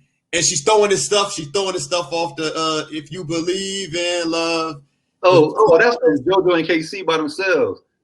That's Jodeci. It's man, I don't believe. But anyway, Could You Believe in Love is Jodeci. Could you believe in love? Well, whatever it is, that song is like. Well, I think at that time. That's the time when Diary of a Mad Band was out when they had no. It's the hotel. It's the hotel.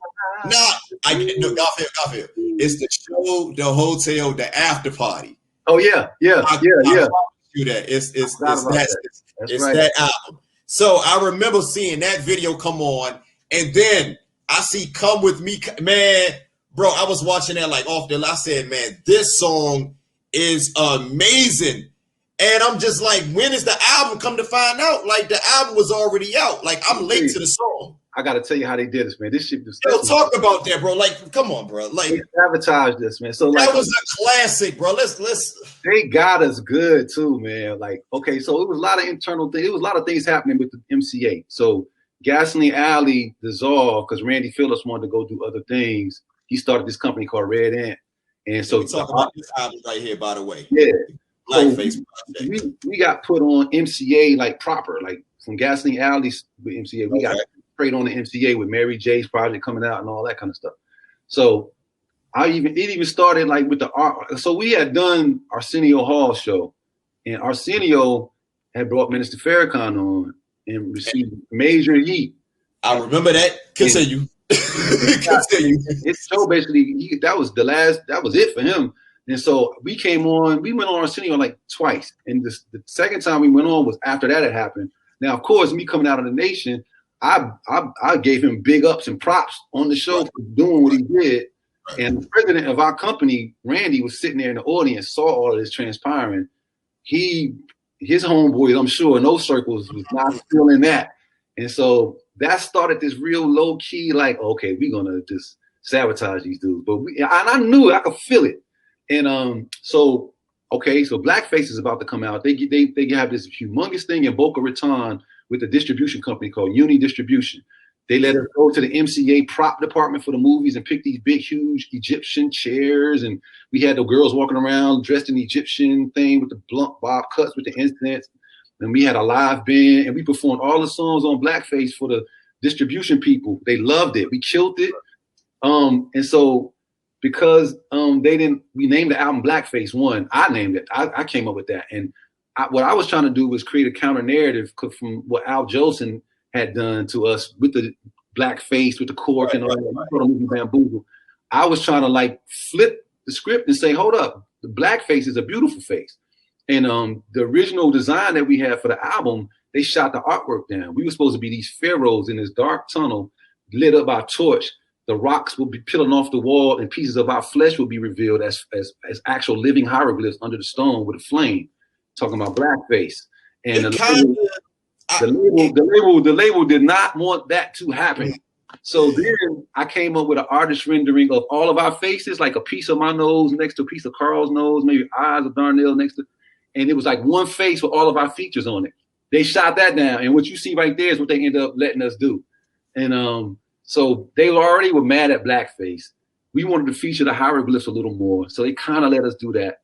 But the main thing was when it came time for the album release, usually you put a single out before the album comes out, and it sets up the album. Well, these fools, well, they weren't fools. They did this on purpose.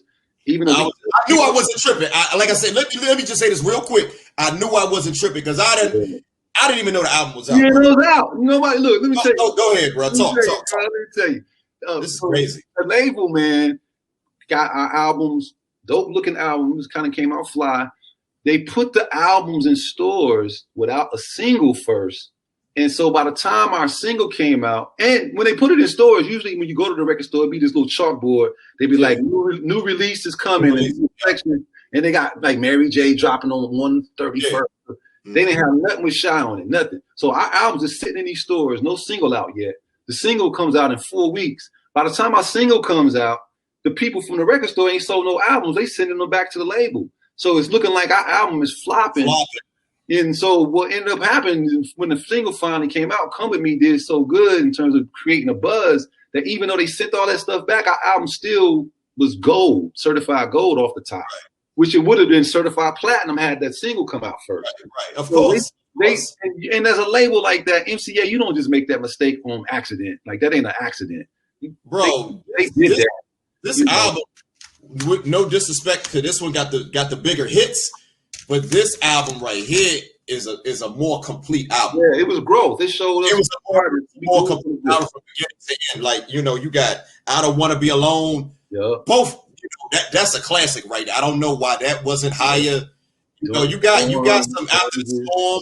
It's some classics on it. It's really no drop off, man. And it seemed like there was a concept. Like this album was a concept. Yeah, it was. We had the poem. I wrote this little poem that went all the way through the thing. And then, like we really put that together. Like, we really crafted that. Right. The label, they were behind it at first until we went on Arsenio and I said what I said. And you could see the energy change. Like you've been in situations, maybe you talk to a girl and once in your life, and then you say one thing. And you don't even realize it, and then all of a sudden you see the energy shift. You be like, "Damn, what happened to Shorty?" It was like that. I could feel that shift, like with the label. Like, "Damn, what's going on with them? We don't feel the same no more." And that's so is this MCA or is this Gasoline Alley? This is MCA proper, like straight MCA did that. Al Taylor and his people, like because we had allies at first over there. Ernie and A.B. Williams. A.D. Williams, rest in peace. And Ernie, too, I think, passed away. And Ernie Singleton. And they were black. And they were like the main big historical legends over there with the black music department. But at that time, they kind of like the MCA was being consolidated. Like all of them, the labels was merging into this one big super label thing. And so they kind of left the scene. They kind of got, lost in the sauce in that. And we didn't have any more allies over there and stuff. And so it just kind of turned into a corporate situation where we didn't have, it comes down to the politics and who you have. And we didn't really have anybody. Like we had Shai Kim because we were signed a flavor unit for Blackface as our manager. Queen Latifah was our, Shai Kim and everybody was our manager at that time. So he renegotiated us a good deal on the Blackface album that we wouldn't have otherwise got had he not came in there with his mouthpiece and his business acumen and his intimidating style. Nobody was scared of Shai Kim. But Shai Kim knew the business. He wouldn't let them. I heard about Shai Kim, man. Legendary, man. They need to do a documentary on that guy, man. Like Tretch and them, they'll tell you about Shai, man. But so thank God we kind of signed with him and them for a little while, and they kind of like allowed us to have the life that we did have for this Blackface album. But yeah, so this, man. So around this time, like that the first album is that shit went platinum. The second album went gold. Now, have you guys' lives, like, how did your lives change? I always like to ask artists, man, how did you guys' lives change as far as, the finances, man? Because we hear all the horror stories, man. Right. When we first got put on, it was like, Man, coming from a college scenario, you be broke all the time in college. All the time. I know. You get a couple $100,000, you's like, yo, I can eat now, like for real eat. Like, you know what I mean? So no, y'all was seeing 100,000 off the first album? Oh no, I'm just saying I'm using that number. How much we got we got a nice little amount though off the first album because we got like a lot of new artist contracts they don't get. Like I think we at least got 50% of our publishing off the top. Okay. And so the label got 50 and we got 50 to split, which is for a first album. Usually, like at that time, artists were getting gypped and get. That was pretty like from what I've understood and what I've researched. That was pretty standard. That was pretty standard, maybe a little bit better than standard, but pretty in the standard range. And how long we were, and then the fact that we were able to break, like when we finished, we broke even. We didn't owe money. We had and everything. So. That was good. They didn't have that hanging over our head. Okay. So as you guys, this Blackface album is out. I'm gonna be honest, man. I remember the album. So if you would have asked me, man, and here in DC, that shit was popping. Like I didn't know, like what you're telling me. Yeah. I used to realize, like I would see these songs on, I would hear the songs on the radio, and I would see you perform them and on TV. But I just didn't really see it in the store, so it was just weird to me. But the music, we always was just there. The people get the love that we got. The people always like Shai was a people's group. Like we were not a product of a label. Label didn't invent us. You couldn't tell me that Come To Me wasn't like a top 5 hit. Like here in DC, it was played everywhere. It was lucky because in the major market, so like folks like you who like music, the black folks in the major markets like New York and DC, it was organically a favorite, which gave the illusion that it was everywhere in the United States. I didn't know. Growing up here, never left like DC around that time. So to me, like it seemed like it looked like business as usual, even though I didn't really see the album in stores like that. So what being, like you just explained to me what happened, as far as MCA, when did this start to be, and I hate to ask these questions, man, but when did it start to be like, when did it start to be like some type of, did that lead to like maybe possibly turmoil in the group? Well, Carl always kind of wanted to do his own thing anyways. Like, so that was always like a stitch, consistent theme going through it. Carl. Because he wrote If I Ever, which, was an incredible lyrical thing that he did. Yeah. He kind of, and he actually was he wanted to be in the industry. Like that was a dream of his. Like that was his.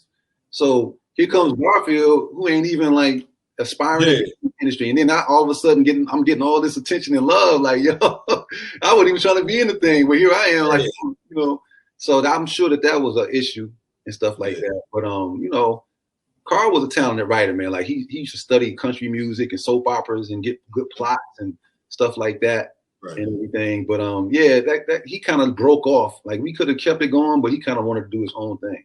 So he was the first to leave. Yeah, and it was me, Darnell, and Mark, and that's how we got to Michael Jackson Big Play Records in Baltimore. Just the three of us, and started independent from that. When we split with MCA, and we didn't owe them any money. It was a clean split. We went straight to Big Play Records. And we did an album called Destiny, and with the title cut with us and KRS-One, our first up-tempo, real up-tempo joint. I remember that. Because I remember y'all being a trio. I thought it was weird, but it was weird. I mean, but the music was still. No offense to no offense to I don't want to say it, man, but. To be honest, man, as long as y'all had Garfield, man, Garfield and you know what I'm saying, Darnell, man, like you guys really like the sound of the group, man. Not to be disrespectful, because like you said, man, his singing and his talent as far as songwriting is immaculate. But so you guys down to a trio and you put out that Destiny project, man. Then a couple of years later, man, go by and you guys. You put out an album and you got different members in the group. So what led to that, man? And you guys, going through different members, as you keep that 4-man sound, just to have a harmony where we can do 4 members, because a lot of our identity was based off of us having 4-part harmony. So, but the people that we chose to put in were always people who had been in us. Like Eric Willis was the first person we put in, who we actually worked with us on that Death album, and he went to Howard with us. Like he came into Howard real cool with, the Wayans brothers, who, Marlon was at Howard. Yeah. Like we knew him from that, and so we put him in the group based on us, and we sung with him a lot back then. So we was like somebody we were familiar with.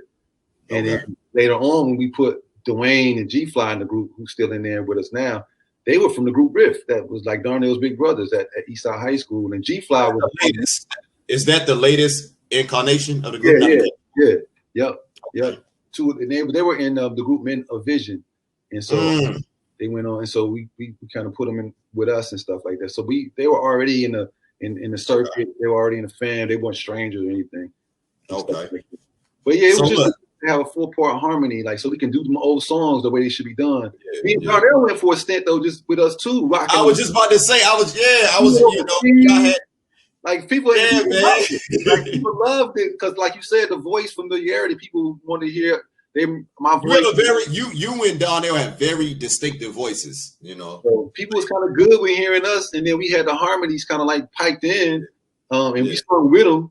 But the leads were all us and stuff like, so we kind of was still making it happen and performing the interview on stage, you know what I'm saying? So it was the thing, but we wanted to have that 4-man thing, like, so we kind of was like, yo, let's get, it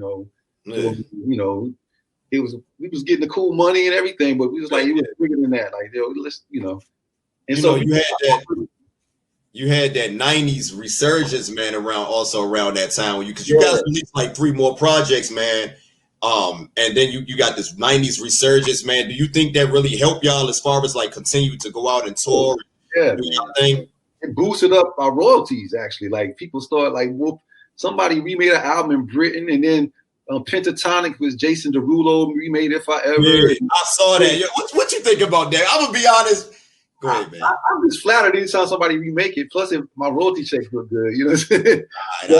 I ain't gonna say that. I ain't gonna say that. I mean, it's a different group. It's a different take. It's a different kind of style. It ain't shy. Yeah. But to keep it going, to keep it alive, and somebody to actually feel a way about our stuff to remake it, big ups. Like the group, the young dude Jeremiah had a piece of our song in his he put that, and I like that dude, man. Even if he didn't do that, I like that dude's voice. I like his style. Yeah, like I said, man, he's another one of them brothers. I don't know if that's auto-tune or voice correction. That boy is bad. Whatever he uses, like, I like his voice, man. I like it. He's dope. He got something special, man. Like something about that young brother is going. Yeah, he's dope.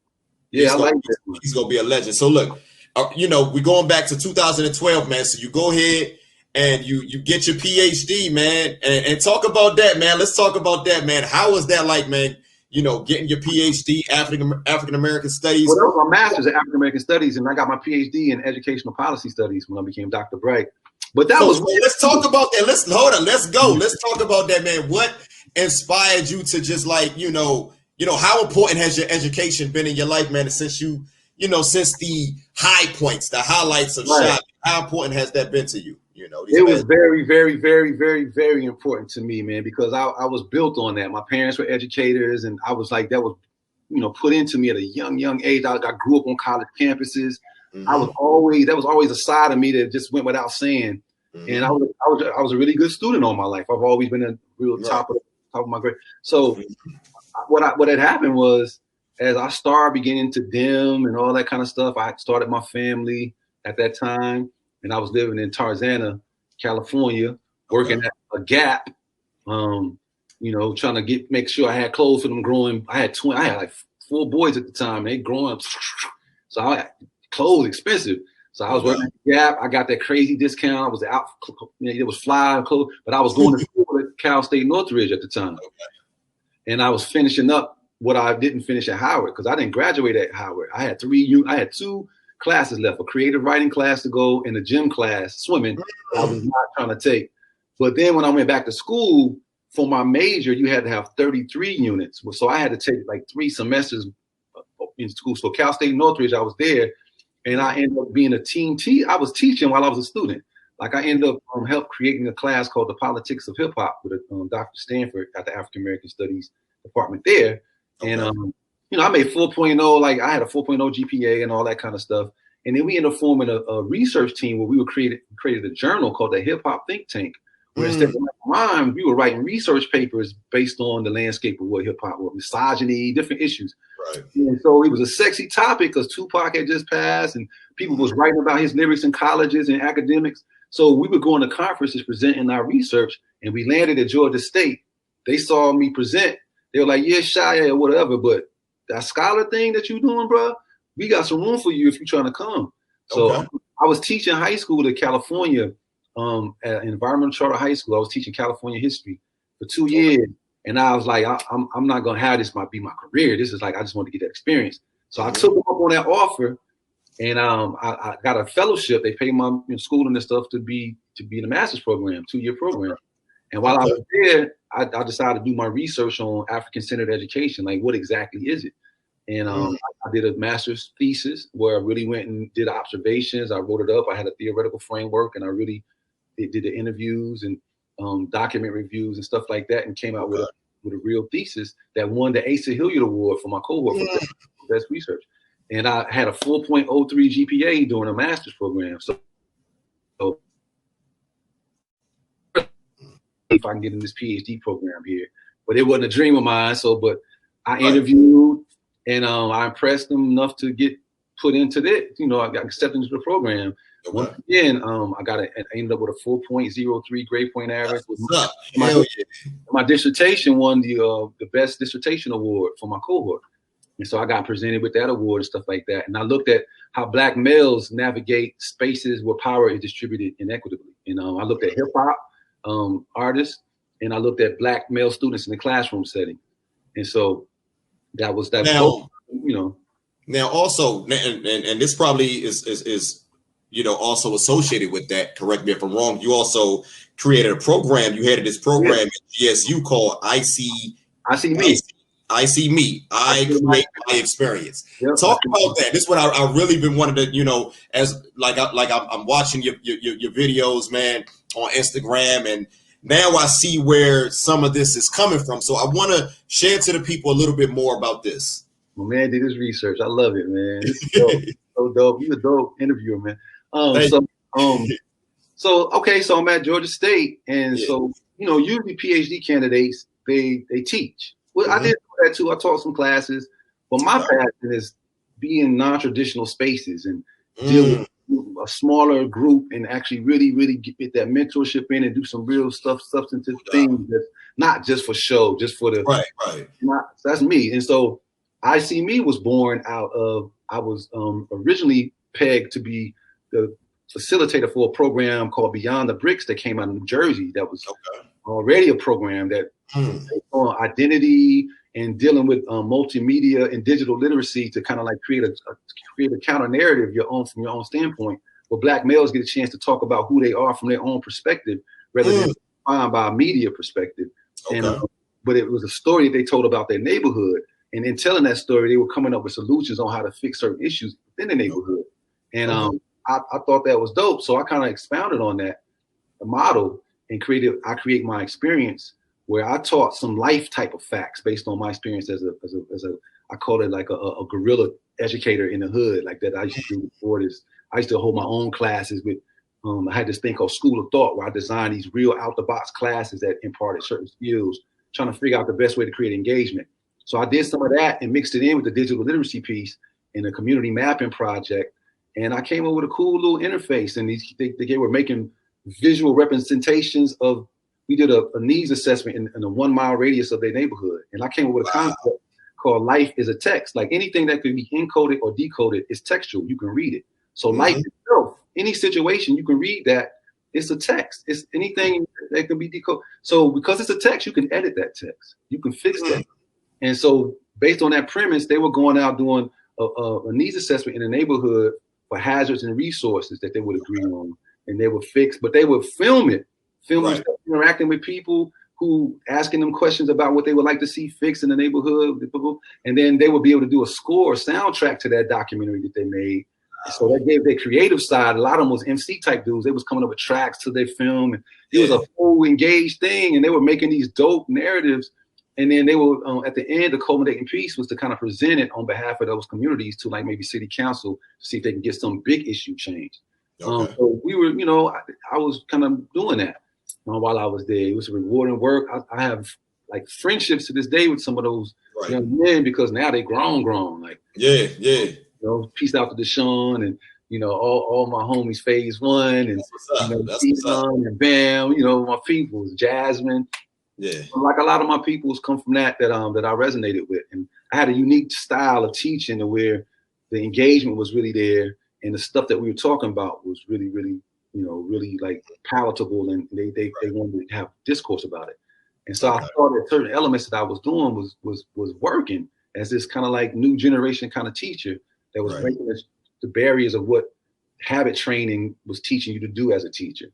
And I saw a lot of that wasn't working. A lot of those teachers get put in these urban spaces and get run over because they don't know the difference between, I know the content, but you got to with these young people. Those are two different things. Just because master the math concepts or whatever, but you know how to teach. Right. So that part, I started really going into it. So and it still is a part of me. Like I'm doing some work. I'm gonna start doing some work at Texas A&M with this brother, this professor. We just hit it off, and we're going to do some programming hopefully over the summer. And like I said, I just wrote a paper based on some ideas that I had around, hip hop. And the paper was hip hop as a core sample for analyzing shifting urban identity politics. Now, how far are you up? How far are you with? How far are you with that? Well, I finished the little seed concept. I'm gonna present it to him. After I put you on a proof it and send it to him.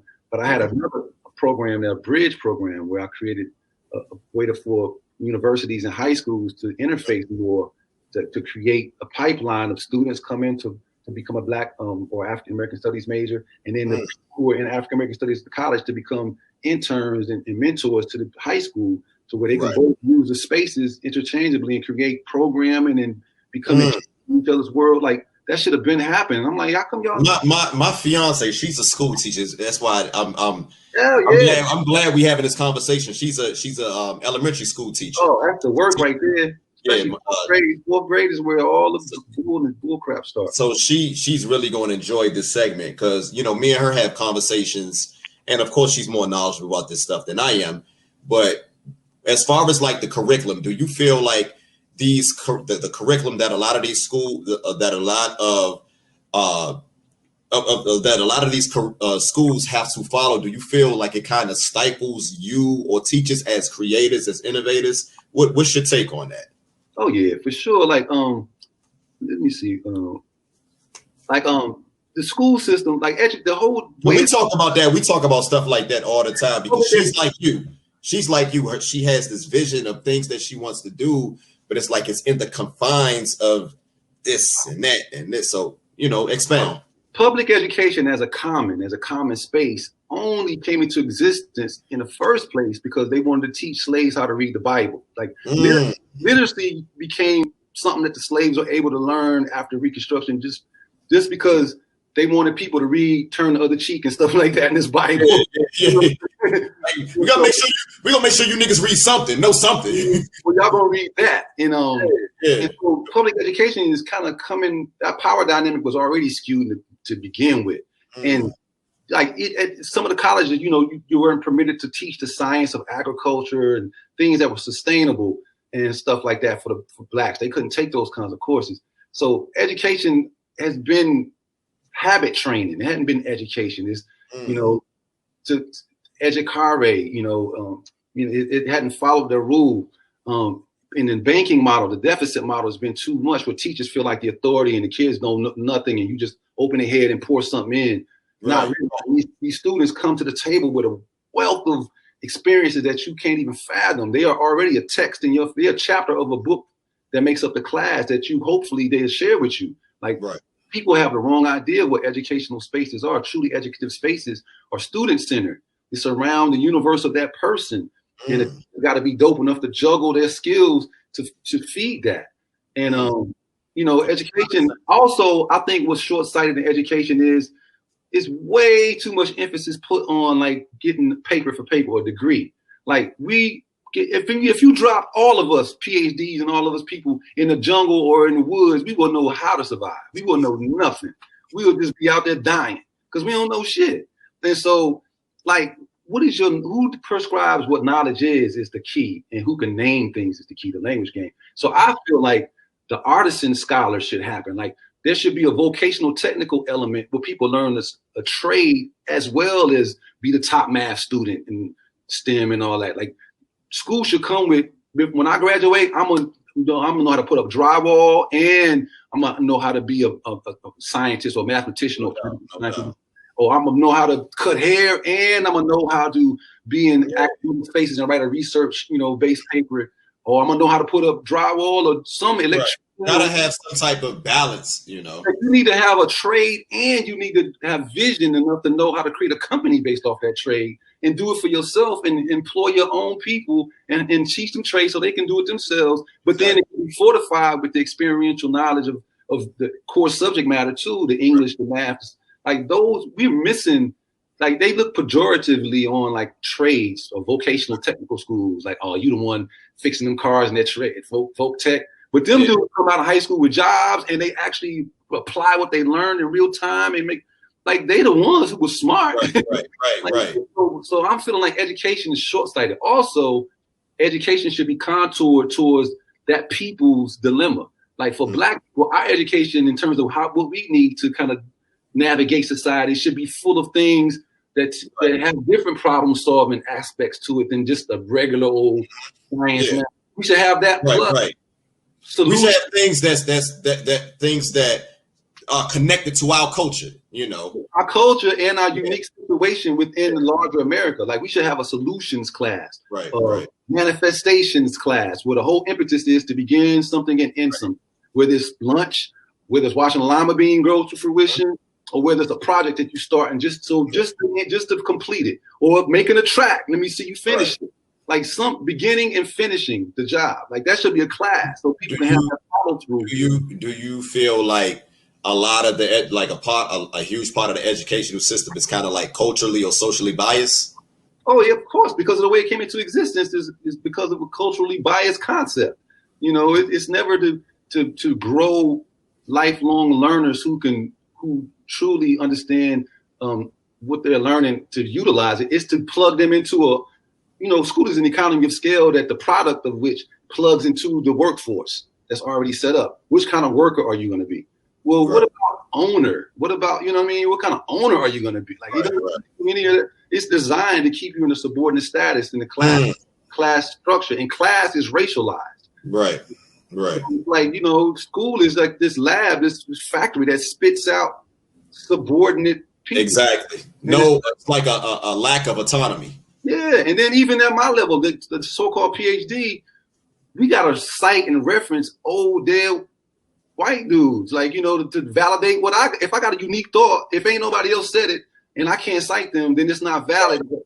Like, that's just reiterating and reifying the power dynamic. You know what I mean? That's why I try to do everything entrepreneurially, and I try to think outside the box and bring knowledge to it every day. That's what community my collage podcast is really based on. Is bringing things that I know, that I've learned, and not even as a source of authority, but just like I happen to be the fly on the wall to get that kind of knowledge. Like, with my peoples, and I'm gonna do it in a way where they don't even realize that's what I'm doing. You know what I mean? So that's amazing, bro. That's what this should be about, because knowledge is diffuse. Nobody owns knowledge. Everybody has a perspective and an aspect that you learn. Like, life is a text for real. Like, you and me right now, we're the book for this class, and you are one chapter and I'm one chapter. If I want to share my chapter and open up, you get to learn from what I'm talking about. And if I let you tell me, I get to learn from your chapter. And together, this book is unique to us too. I'm enriched. You know what I mean? So that's how I look at teaching too. It seemed like, that's brother. I really, man, this conversations like this, these things that I feel more brothers like ourselves, man, especially people within our community, we should have more of these conversations, because these things are very, very stimulating, not just to our minds, but also to our spirits, man. But it seems to me that as technology, as advances, a lot of times they kind of put everything into it without factoring a lot of the conditions that a lot of us go through. So, do you see things that way? Instead, to me, it seemed like sometimes they ignore where certain people come from and the type of that they come from. And these are conversations that I have with like my fiance who's a teacher. So again, this is just things that I'm loving that, man. Like that's some good stuff y'all talk about, because I really do feel like education is detached from history, but it's on purpose. It's ahistorical and it's actually anti-intellectual. It's obey. It's creating smart obeyers. It's not creating critical thinkers. It's not creating people who are looking outside the box to find solutions or looking within to find solutions. It's with the script. Where's the template? And then I can do within that template. Right. You ever been to a drive-through in a like a restaurant, McDonald's, whatever, and you make sure that you tell them like what you want. But if it's something that's actually not in the script of what they're dealing with, you would tell them I'm on a large such and such and such. And they would act like they can't do it. Well, they'll ask you, so what size did you want? Like, because you said that out of the order. You said that first. Oh, okay. So what size? Like they didn't even compute that because it's template driven. They off that template, and if it don't come in that order, like they program. Yeah, and that's what in words like program a program is a noun that does the verb. Programs program you. And so it's 3 different versions of that. Like I just went through a PhD program where on the other side of it, it's supposed to create this thing on the other side. But I go through this program to become programmed. Then you got like a TV program that you watch it. It programs you because you're watching the behavior patterns in the name of how people respond to stimuli, and then you inculcate that into your daily life. Then you got like if you go to an event, they give you a program. You read that to know how to govern yourself to in that space. A church program, what's going to happen, or any kind of program. It programs you no matter what. So those landmine types of situations are like, we got to look critically at the language game, because once you get to name something, you get to bring the power dynamic from naming it to the fray, and then you can operate. And you have to accept other cultures naming. You also have to like I give you one like the word. I'm a scholar, so oftentimes I have to use the word analyze. Sounds fancy. It's something that you do after you do the research. It's a post breakdown. But go back to the Latin roots of languages and then the cultures of in the Latin world that were largely like, fixated on like, like it was a lot of, I hate to, I don't want to piss off nobody, but there was a fixation with like same gender sex and stuff like that. And it was real. I mean, brother, I'm already hit, bro. Like I have to use a reference to the booty or the ass for the scholarly term, analyze. The back end of my research, down in the back end, they chose the biological pivot to name that. Now I got to use that because I didn't get to name that concept, but now I got to use anal. And subconsciously, they're programming you. And I'm saying there's a lot of those things all over that we know how it's used, but we're not looking at where it comes from and what it actually Genesis. And that's the places where power hides. Because anything that poses as common sense is the highest form of marketing. Because it is what it is. Once you get to it is what it is, and nobody's critically looking at it no more and looking under that rock, you're to it at all times. Sorry if I pissed off anybody, Nah, bro. I mean, these are things that you can research and you can see through again by analyzing. You can see that these things are facts, and I'm pretty sure this is something that you didn't have to go. You don't have to go to college. You don't have to get this is you can research these things. Hell yeah, you can peep that yourself. There's a lot of those types of traps that are in the language game that are like, man, it's just like, it's so many things. There's so many things like that that are power dynamics, that are hegemonic devices that are just right there in your face that Okay. So at this time, are you currently teaching at this time now? No, I'm not. I do programs. That's my pivot. Like I create programs rather than teach. But like this brother with Texas A&M, we might be doing something. We might be a summer institute type of thing coming up with some of the ideas and stuff that I have, because I'm in Houston now, and so I'm dealing with university. So I'm just now getting myself positioned to be able to enter that academic space and be Dr. Bright here. But I'm also doing creative stuff. Like I just wrote a book, fiction piece called 3013. It's coming out in March. It's an audio book. And it's like it's a combination between, if you can imagine, like Lord of the Rings, Harry Potter, Star Wars, and Beat Street. Right. Rolled up. Wow. Like, yeah, you threw me for a loop on that one, right?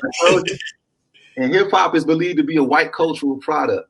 And I'm dealing with a lot of, it's dope though. It's crazy. Yeah. Damn, brother, you have always been this deep, even like back in your days at Howard. Like I remember, I know you used to roll with the Nation, and because a lot of us, man, and I don't know how many interviews you have done, and I've watched interviews, I just never really seen anyone tackle these subjects in any other interviews, man. Yeah, you allowing that, like you tapping into it, so I'm giving it to you because you tapping in. So I appreciate that. I've always been this guy. Like if you ask people at Howard who knew me, they'll tell you, So I want, so ladies, this is not just a good looking brother that can sing, man. This is a brother that has some brains, man, has some intellect, man. So this ain't just eye candy, Oh, man. I like I said, man, I vividly remember those days, man, with girls, they ready to, they throwing elbows and kicking and everything, trying to get to the stage where you used to come up and sing, man. So I appreciate, showing another side to you, brother. And I really feel. Well, I appreciate you having me, man, and giving me the latitude to kind of express some of these thoughts and concepts, bringing it out. Nah, man, we definitely got to stay locked, man. I definitely want to tap into what you got going on, man. And, I appreciate the opportunity you being here. And so, again, we could call you Dr. Garfield. Dr. Bright. Right. I don't force people to say I'm not one of them on it, but I am Dr. Bright, for sure. Yeah. Not honorary, but I earned it. I did a dissertation. Hey, brother, you put in the work, man. So look, I'm a respectfully give you that, man. It's rare. I don't know any other artist, singer, to my knowledge, man, that is a doctor. So, I did some research on that to see, because after I did it. There's only one artist that I found, and it's a white dude that actually got a dope voice. You remember the white group named Journey? The group, of course, Steve Perry. Perry is the doctor. He became Steve Perry. Yeah, bro, that's one of my favorite singers of all time, man. He's like the white Sam Cooke, man. Well, that boy is bad. Yeah, bad boy, bad dude. But yeah, he became a doctor, man. For sure. I had no idea, man. Like I've learned a lot, man. I feel like the fans is going when this interview drop, which it will be dropping very soon, and I'm gonna let you know when it's dropped, because I appreciate if you can, go ahead and promote this thing. And this is epic here. I totally, for sure. This is a moment for me, man. I'm surprised. I'm keeping all of this composure, man. Oh man, I'm flattered, bro. Like, for real, man. I'm reflecting. This is coming from, brother, I'm a heterosexual male, bro, but I remember, man, I remember those times, man, like this brother is making these women go crazy, man. So they gonna love this one, man. But again, it's not just for the ladies, man. This is for the fans, man. We love your music, man. Thank you, man. We love it. And the great songwriter that Shai has brought to the music culture, man. You guys are legends, man. And for me, representing Bridging the Generation podcast, man. We love you guys, man. Go podcast, bro. Yeah, we love you, man. So again, it's been a pleasure, brother. Before we get out of here, man, can I get like a drop, man, like a Bridging the Generation podcast shout out, brother? Yeah, you mean just say like right here? Whatever you think, cause whatever Let me see them. Put you on by yourself. Hold on, I'm gonna put you on the screen by yourself. Hold on. Oh.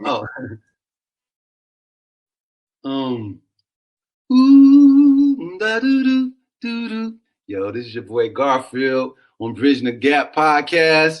It's the dope #1 show. Y'all need to check it out. Stay locked. Peace.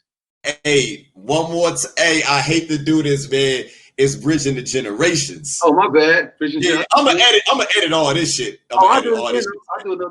Yeah. Hold on. Let me take you off. Ooh, da doo doo doo doo.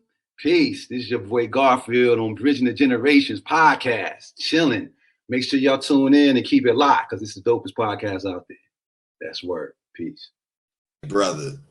Man, hey man, I really appreciate that, brother. That was awesome, man. This is one of those interviews, man, that's going to go in the vaults, man. I'm gonna relish this one right here, brother. It's been amazing, man. I remember, when I hit you up, brother, you was very authentic, man, and you're one of those artists, man. You can't judge a book by its color, by its cover, man. You can't think because somebody is, you perceive them as this way. Is we're programmed to, like, talking to, after having this conversation with you, a lot of times we're programmed to think certain things about each other, man. And this conversation just really, awoken my sensibilities, man, as far as how I perceive people, man. Because you definitely, taught me a lot, brother. I learned a lot having this, having these conversations. I feel like the people are as well, man. So I appreciate you, man, for giving me all the good stuff to even give you what I gave you. So, and big up to your wife, man, the educator over there. Tell her to keep persevering and doing the thing, man. Love it. No doubt. Well, look, man, this is Malak Arif. We got Dr. Garfield Bright of the legendary group Shai, and we out of here, man. Peace. Peace. All right, bro. Peace, my brother. You stay up. Hold on. I just ended it. Okay. Hey, brother, I just want to say this, man, before you get out of here, bro. Man, that was that's my best interview, brother. This is my best interview, bro. I can take the headphones off, man. Man, thank you, brother, man. This one, I'm not even gonna lie, bro. I was nervous, man. Listen. I've interviewed a lot of these rappers and dope artists, man. This is my 40th interview. And yeah, I know. I just started in October, brother. Oh, bro, you on the move, man. I started October the 6th, man. But when it comes to these interviews, when I get to interview the cats that I grew up listening to, these was hit different, man. These was hit different. Like, you don't know, brother. You do not know how much your music means to me, man. I hope I was holding back, man. I really wanted to just really go in, but you know what I'm saying? I can't do that, man. I gotta be professional, man. But brother, these two projects, man, bro, they got me through some tough times in my life, man. The good and bad. I'm glad that they did that. Like, I'll never get used to hearing that kind of stuff because that's what it was for, man. You know what I mean? Like, bro, you just don't.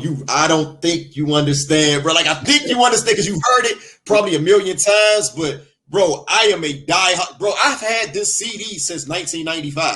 That's crazy. I've had this one. Of course, it's 92. I got this a year late. I got this on my birthday in January of 93. Wow. So a month later, I've had this ever since. It's cracked and dusty. It's dusty, and it probably skips.